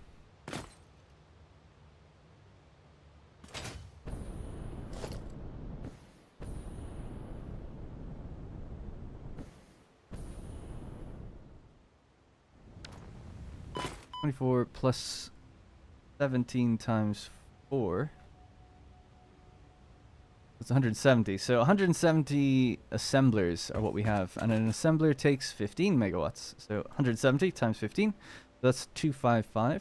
2550. And then the very last thing I think that I can think of right now would be the constructors, which I think there's 12 in a row. Yeah. 12 times 4, 48 times 4, 4 megawatts, so 192 megawatts. So to add that all up, so 192 megawatts for all the constructors, 2,550 for the assemblers, 1,300 for the water, and 13,500 for the refinery. So yeah, we're looking at about, I'd say even round it up further because we have, awesome sinks and truck stations. So 18,000 megawatts of power. What type of power plant do I have? I just have a coal power plant that makes 6,000 megawatts. I was just explaining how this place consumes 3 times more power than I can provide right now. So we have to build oil next. I need one. Well, I can't run this factory anyway, so I just power it down. When it's powered down, I still have about 1,000 or 2,000 megawatts of power left to do things with. And in that, I'm going to make a parts factory that makes heavy modular frames, computers, circuit boards, but on very low volume, so not very much. But that should give me all the materials necessary to then build a proper, decent fuel plant that I haven't spec'd out yet, but it'll be a mid-sized one, not some insane large one or anything. Should make about 20,000 or something to cover this place at least. Right, so what's happening now, just for people who haven't seen this factory before, very quickly...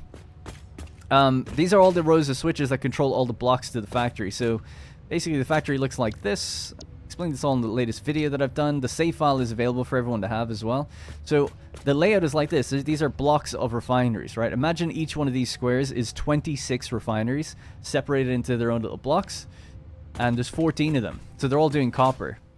So the 14 blocks are all out there, right? So those are like that, and they go from right to left. So they go all the way down south, right? There's north up this direction. So there's one. So that's block A, B, C, D, and so on and so on. There's another row just beyond that glass container over there of the exact same thing, just staggered, right? So they're offset from each other just a little bit. So just like this shows you.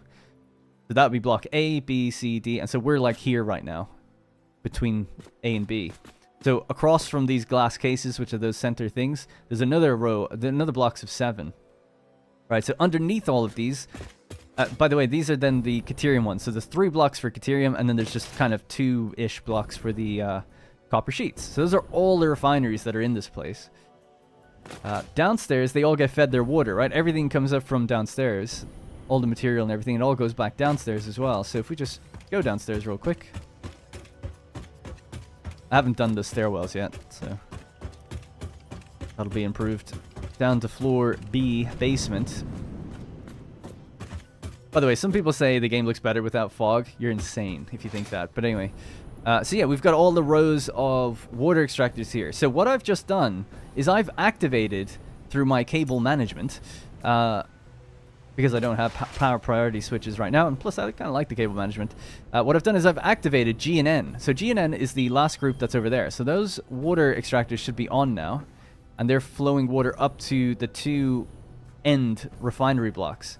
The reason you do that first is because you want to prime them. You want to have them full of water first before we release the ore. So I've got a belt release room, which I said today, you know, that was going to be part of the cosmetics. We don't have time for it. But this is the belt release room here. So I was going to make this look a bit better, but I haven't done it yet. Anyways, the way it works is all of the ore just floods in here and goes into temporary containers and then gets smart splitted into awesome sinks. Now the overflow goes forward and the ingots go left, right? So it's not your traditional overflow system. This is the inverse of an overflow system. So to prevent the ore going into the machines, we're sending it into awesome sinks. But then when we're ready, we power off the awesome sink and the overflow kicks in, sending the ore into the factory. And it just goes back up the opposite side. So that's to allow me to then turn on the water first before, and flood the machines before then turning on the ore. And it's a way to control a manifold on refineries, basically. And it works great. Really happy with it. And it's cool being able to do it from that power control room. So anyway, that's why G and N are on. The refineries are on, but they're not receiving ore yet. And that allows them to receive water. But enough time has probably passed. You can check the fluid buffers to see if they're ready to go. But they should be ready to go. I think enough time has probably passed. So all we do now is we say, for the belt release... Sorry, the belt releases are here. We look at G and N. Turn this one off. So the belt lock is now off, so they're no longer locked, which means copper is allowed to flow into the factory. Down on this floor, sorry. So the 2 topmost belts should be flowing through now. Yeah. And only those. You can see the ones below aren't moving because we haven't released those belts yet. That's how it works. What are we going to do with all the copper and Caterium? I don't know. I just know I'll probably use it. So, here's what this place makes. It makes 8,482 copper ingots that aren't going anywhere yet. They're unassigned copper ingots. A bit hard to see, I guess. 8,462. So we start with our copper. 5,400 ore comes in via truck stations. Gets used in a pure copper recipe. So we make 13,650 copper ingots in total. Some of it goes and gets made into quick wire, some of it goes and gets made into copper sheets, and some wire, some cable, AI limiters, and that's it. Everything else just goes into containers. So we're left with 1440 cable in a container, 2,970 wire, 862 copper sheets, 120 AI limiters, 4,600 quick wire, and 8,400 ingots to be assigned at some future date. So I don't know, what am I going to use any of this stuff for? I have no idea, but I'm sure we'll use it. It'll be used in future factories. So this factory just needs a train station so we can actually export this stuff out. That's the only thing that's not done with it now, is that all of this stuff just rolls up into big containers and just sits there. So I just fill the containers and then I have material to kind of build with. But I haven't built a factory yet that depends on these things. So this is the issue here, right? Is that it's run out of ore right now. And that's basically because I'm not delivering enough into the factory yet. And that's basically because the factory's been built with Mark V belts in mind. So you need Mark V belts to actually run this place at full capacity. You need Mark III miners as well. But what I can just do to make, what's it called, copper sheets more temporarily is you can just cut the belts from the ones that aren't being used. So this isn't being used, not being used, neither is that, nor that. And this is just like a lazy temporary way just to guarantee that the truck station on the end actually now gets the priority of getting ore in. So I won't have to do it in the future. Once we get Mark III miners and Mark V belts, this place will just be able to be powered on and just run. It is designed that way. But for now, we're turning off all the other belts because they're not needed. So all the copper ore is just now going to come into here on the end. Another 3,000 coming in hot. That'll go in. And that should keep the place running now totally fine. That was a bit of an accidental hitch right there.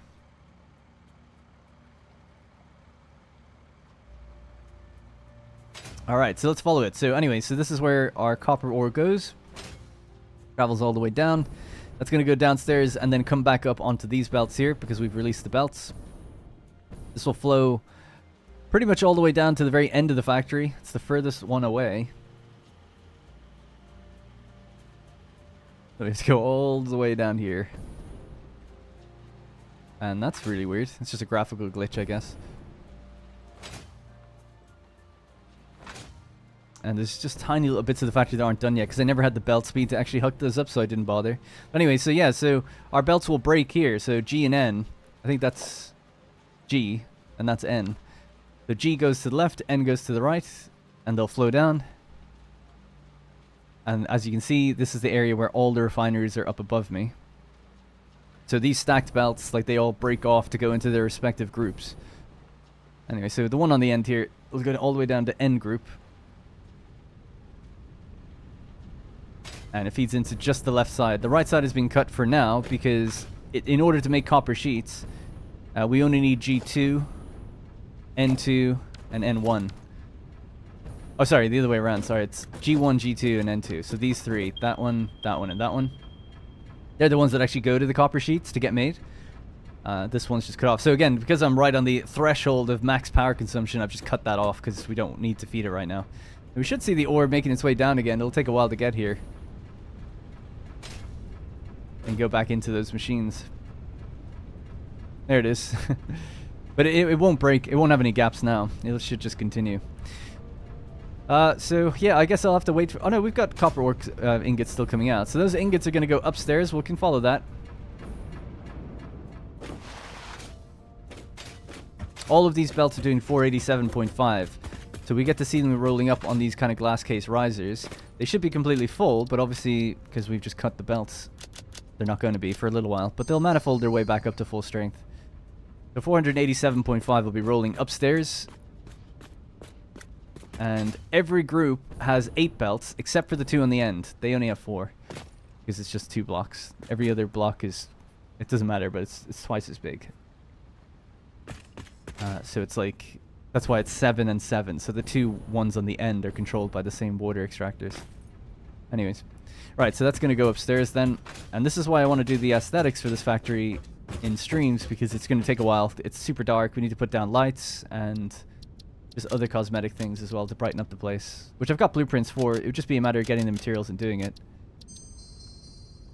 Anyways, up here is where cable management goes. And it's where our...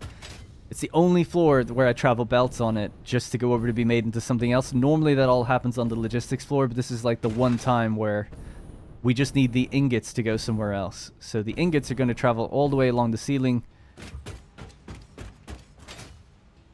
to the other part of the factory that needs to receive them. Parts factory will come next, then an oil facility, because this factory is going to be powered down completely. And then that'll give me enough power to build a parts factory and have that running constantly, and then to run this factory, the oil factory will be built. Right, anyway, so the ingots come down, and then basically under this floor they just get divided into 3 rows. So I tried to make it simple where each belt goes to 1 row. So there's a row there, there, and there. each with 13 machines. All of these refineries are actually overclocked quite considerably, so they consume more than double the power. 30 megawatts is their normal power, but this is 75 just for the same output as 2. And then the copper sheets will roll up that way when they get made. But I've actually locked the belts, so these aren't going into these machines right now. They're staying empty until we can make a bit more. Yeah, so the plan basically now is to kind of go downstairs and just try to make this place look better. I was going to build in from the truck area, right? So the truck area is just over there. And I want to clear all this, like, patterns on the floor and put in some lights and things. Could probably just start doing that actually on the upper floor first. It's probably more visually appealing, and I'll start working on this myself. Do I have what I need for those lights? I think so.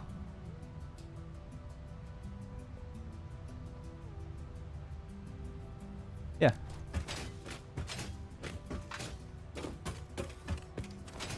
Go out here, for instance. We can turn back on global illumination.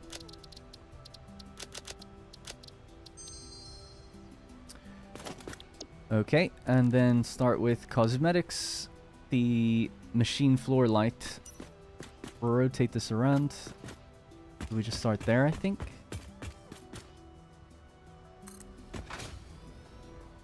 Just build this out a few times. One of the real big hassles with this place is I need to update a lot of the belts. It was built when I had Mark III belts. I've now got Mark IV. And to get full throughput, we need Mark V. So all the belts that you've seen me running around on all have to be upgraded. So that's a bit of a pain. It'll be worth it.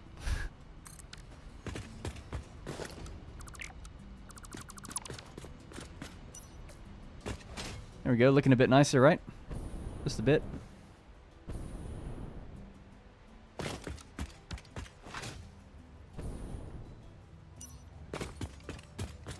Now I need this to be consistent with the other side.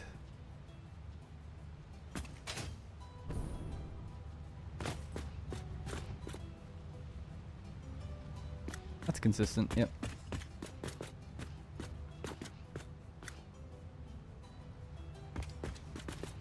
One, two, 3.5. It's 3.5 foundations across. I guess it would actually need to be here. So 3.5 is the walkway gap. So what would that need to be? I'm so bad at math. Like, what's the halfway point between 3.5? 1.75. So it'd be there, there. So the halfway point of this one is where it needs to go. Got it.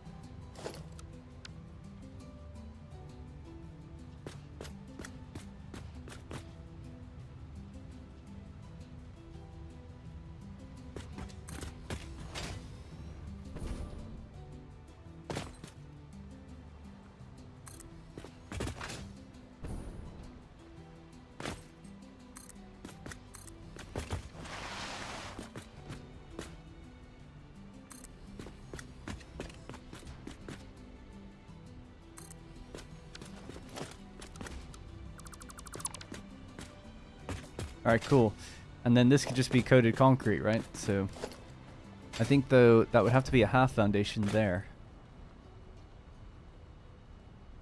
I think is okay. I don't see a problem with that. Alright, so we get the materials out, coated concrete.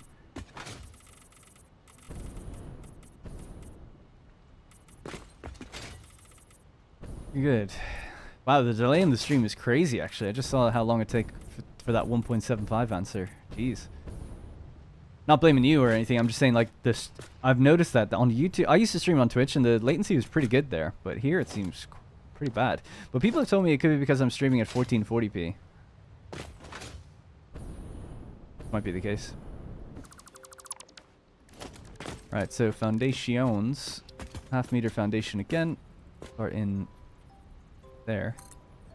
And I know it's going to be asphalt, so I might as well just make it asphalt right now.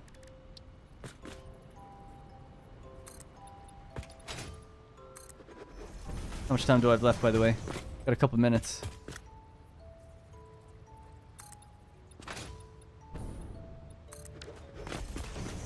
Right, and then this one can be coated concrete.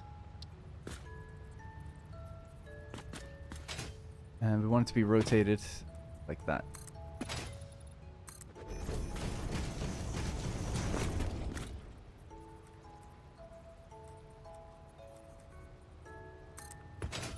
It was rotated wrong, actually. We want to have that complete circle there, but here we don't. Yeah, damn. Oh, for sure I rotated it correctly, but oh well.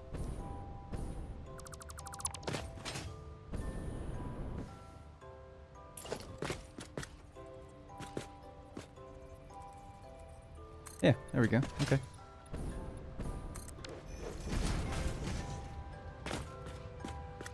Nice, looking a lot better. And then, yeah, I just need to do that again. I think I'm kind of out of material there for this. So, again, it's the 3.75 mark, so that's the half mark. It's easier to start from here. 1, 2, so it's there.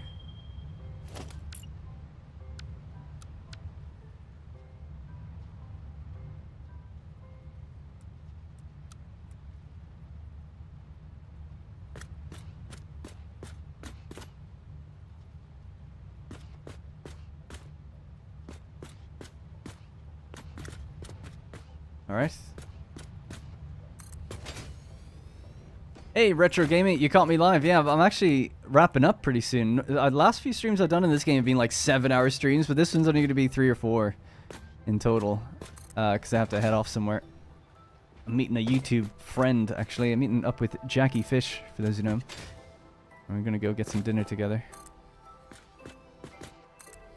I believe he's streaming right now as well, actually. Alright, I'm out of material, but there we go. Be happy with that. The idea is that this would all be asphalt, and... Oh, I just realized something, actually. So, I want to put patterns down on this. You can't put patterns on half foundations. So the half foundations will have to be in the middle. The satisfactory things, I guess. So this will have to be something like this, excuse me. Just so we can at least do one side and see like what the final effect will look like here.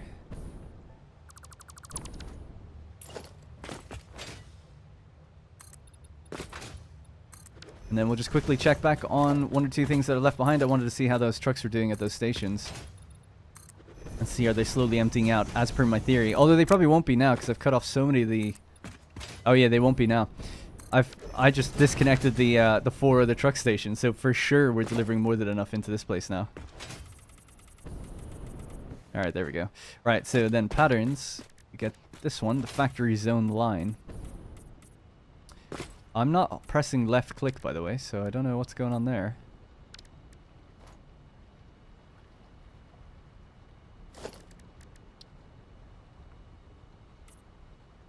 That's so weird. I'm not pressing left click, but it's just doing it anyway, but okay.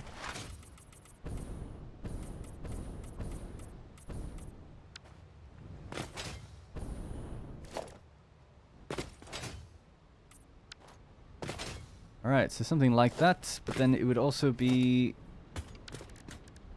more yellow. So this has to be remain white. Cool. Alright, so that'll be the kind of final, almost the final look. You'd have to imagine that this is going to be asphalt as well further in. So the whole way through. We can actually just do that real quick, just run down here.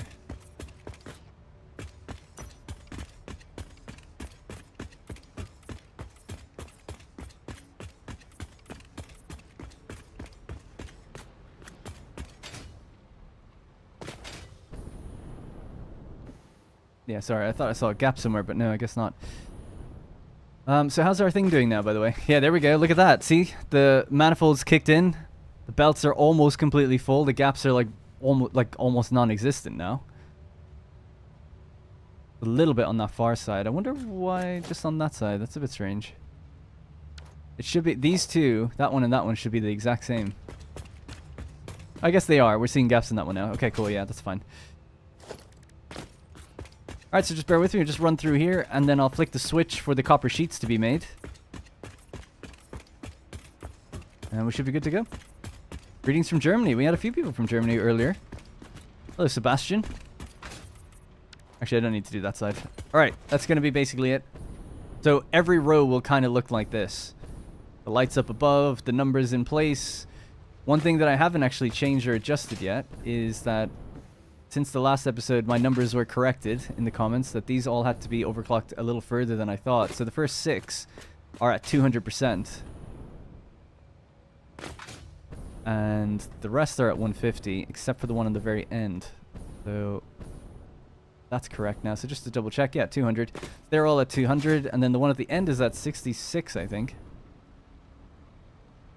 66.66.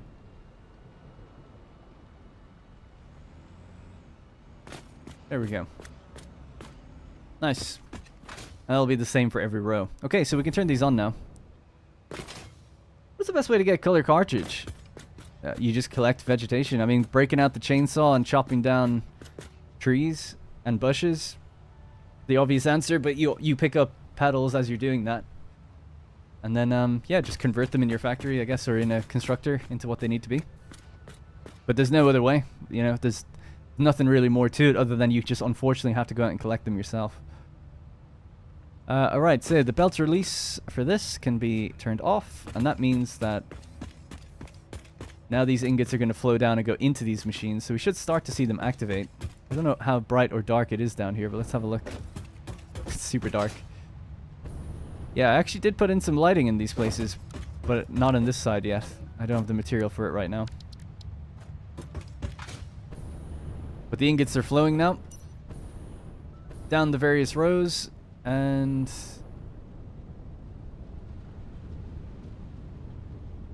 oh yeah, I was wondering where that goes. That's going into the recycling room. It's not getting recycled, so it comes back up here and gets fed into each group. It's a little messy, that one. Yeah, they're getting their ore. Their ingots, I should say. And the sheets are rolling down. I just love the idea that I can just flick a switch, and even if I never went downstairs and looked at any of it, you just flick a switch, and you just see it starting to roll up from here then, you know? Quite nice. Need to put the glass cases on these as well. So, anyway, people were wondering, so that goes upstairs now. All the way up to Logistics 2. So there's a reason a gap is here, is because there's going to be a hypertube that goes to different floors that you can just get on them. Sorry, yeah, to Logistics 2 in here. So basically, it's really, really chaotic in here, but they all come up. One of them just goes straight out the left.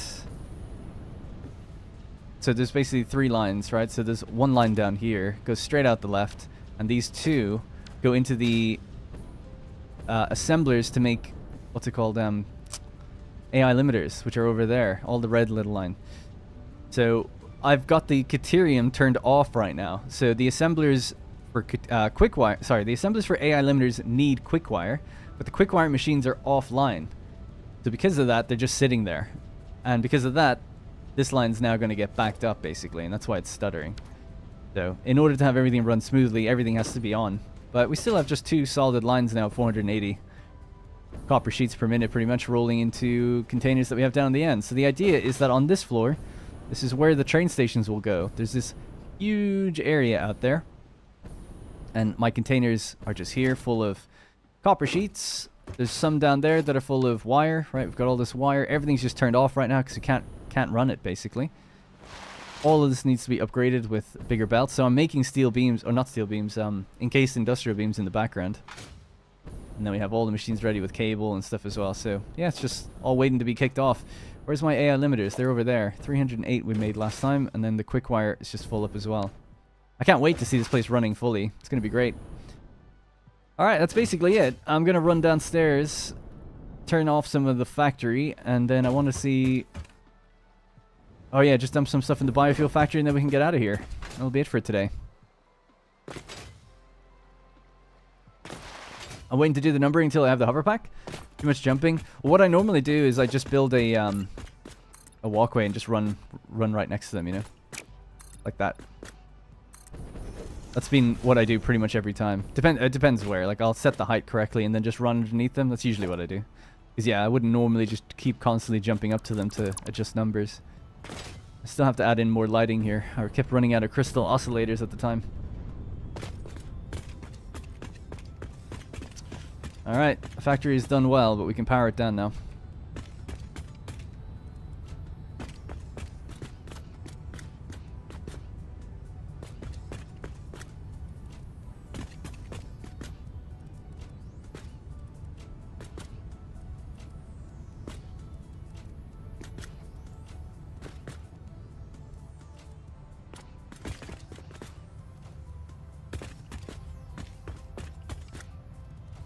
Okay, that's it. It's done. It's reset. Everything's offline. The belt locks are all online. So now basically downstairs on the belt lock room, we'll just see the awesome sinks have powered back on. Be receiving their stuff. So ingots are just going to roll straight into those ones, ore is just going to roll straight into this one, and reconnect those truck stations, and then that'll be it. I do want to just drop some stuff in the biofuel factory. I love going to the biofuel factory. We'll make a little drive out there for that. Oh yeah, I read that already. Sweet. Okay, so yeah, just reconnect these.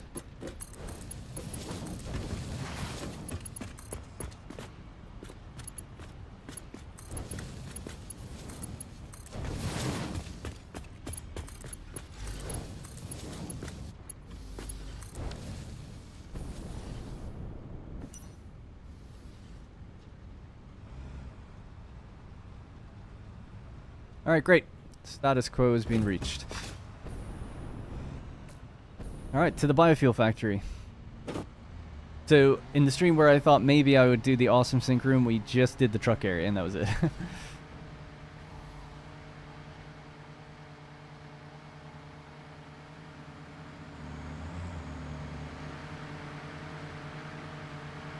I like the truck area, though. I think with the signs above it, I'll... Whoop, sorry.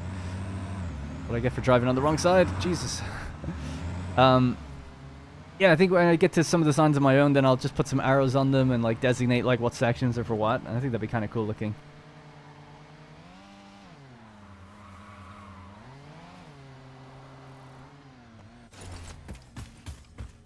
So I have, what do I have on me? Flower petals, hog remains, spider remains, some leaves.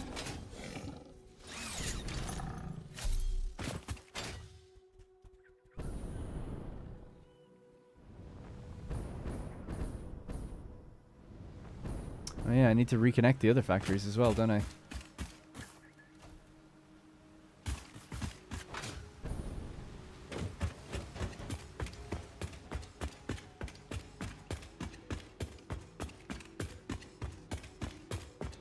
Yeah, it will be my shortest Satisfactory stream I've ever done.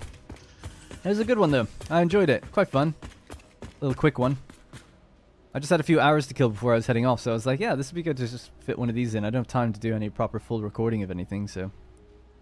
right, so we'll drop in our bio-organic material. Let it all get sorted. Get rid of some of the stuff we don't need now.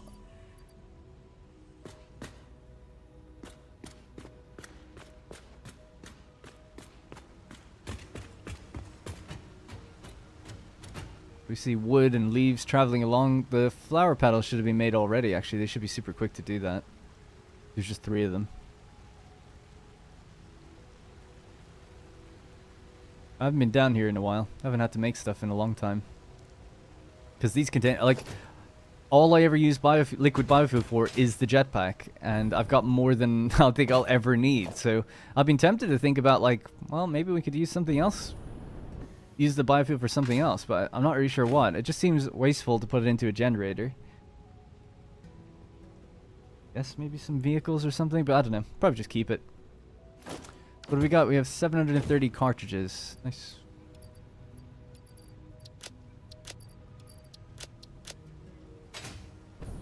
I would like an additional thing in this place over there, maybe to make medicinal inhalers for me or something.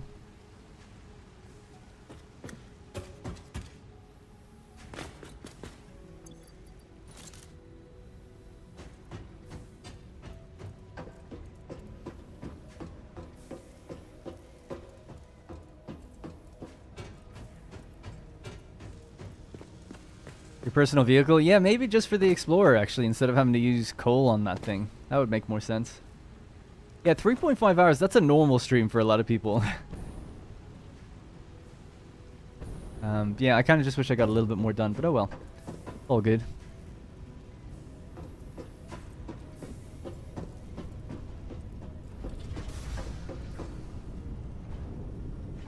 I wonder what the deal is with this thing, and have we just filled the place up with biofuel?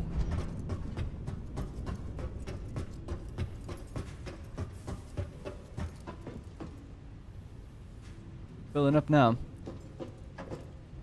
Cool. Alright, that's basically it. Just wanted to dump some of those remains in here. I love coming into this factory just because I think it looks so pretty. Do you have a recommendation for a location to automate rifle ammo? No. Yeah, sorry. I haven't really thought about that too much. I've never automated it myself. Ever. So yeah, I just don't have any help with that.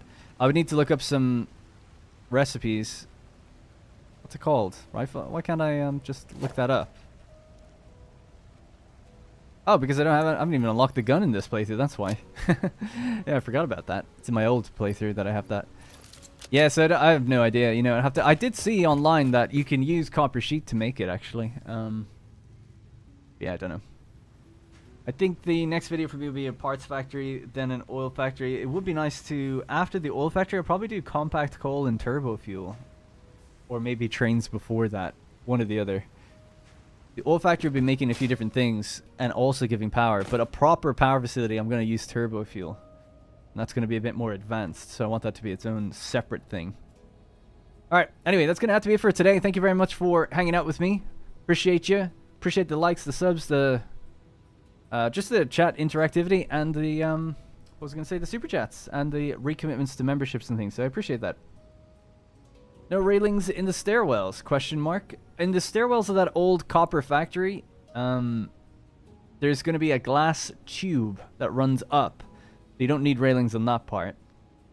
A big glass case that runs straight up the center. So I've done it in other factories, and I don't want to spend too much time. But just obviously the idea will be like that, this, and this. Right, so you have this glass containment that goes all the way up the central spire of the staircase. And then what I do is I'll have transport hypertubes. Hypertube supports. So I put a support right there, another one there, another one there. And it'll be something like bottom floor, middle floor, top floor. So you'll come out at the middle floor maybe and then be like, okay, if I needed to go to floor 3, like you can't have it where we go to every single floor unless you wrap it around completely. And I just don't, you've thought about it before, and we did it in an old factory back in my old series. Long story short though, the way I'm going to commit to it in this one is just 3 hypertubes. The one will bring you all the way down to the bottom, one will bring you all the way to the top, and one will always bring you to the middle based on where you are. So that way you're always only 1 or 2 flights of stairs away from getting to where you want to go, or you just go straight to the floor, right? So not too bad doing it that way. So that's why there's a big gap in the stairways. It's because I need to put in the hypertubes. And to build hypertubes, I needed copper sheets. And we just added that to the factory. Do trains first? Well, to see, I can't just do trains. I'm thinking, like, even after the oil, like, I don't know if I'll need trains yet, because I need to build a factory that requires a train to then warrant doing it. I can't just be like, hey, we unlock trains. Here's a train going from nowhere to nowhere, like just going back and forth on the line, you know? I need to almost like have a purpose. Like it needs some factory needs something that I can at least bring in. So I have to figure that out because I don't have any. We use roads for local deliveries. I need long distance hauling for a train. So trains will definitely be coming up. I know people really like them. I love trains. I think they're great. But I'm doing this playthrough differently where I'm relying on trucks more. And it's working out really well so far. I really like it. But the idea is that all of this is going to feed into a big central station that will feed to other central stations around the 4 or 5 corners of the map because the map is irregularly shaped. All right, anyway, that's going to be it. I'm going to head off. Going to go get some Japanese food. So that's going to be it for me today. Thank you very much for watching and hanging out. I really do appreciate it. And yeah, stay tuned for the next feature videos and subscribe if you haven't. Goodbye.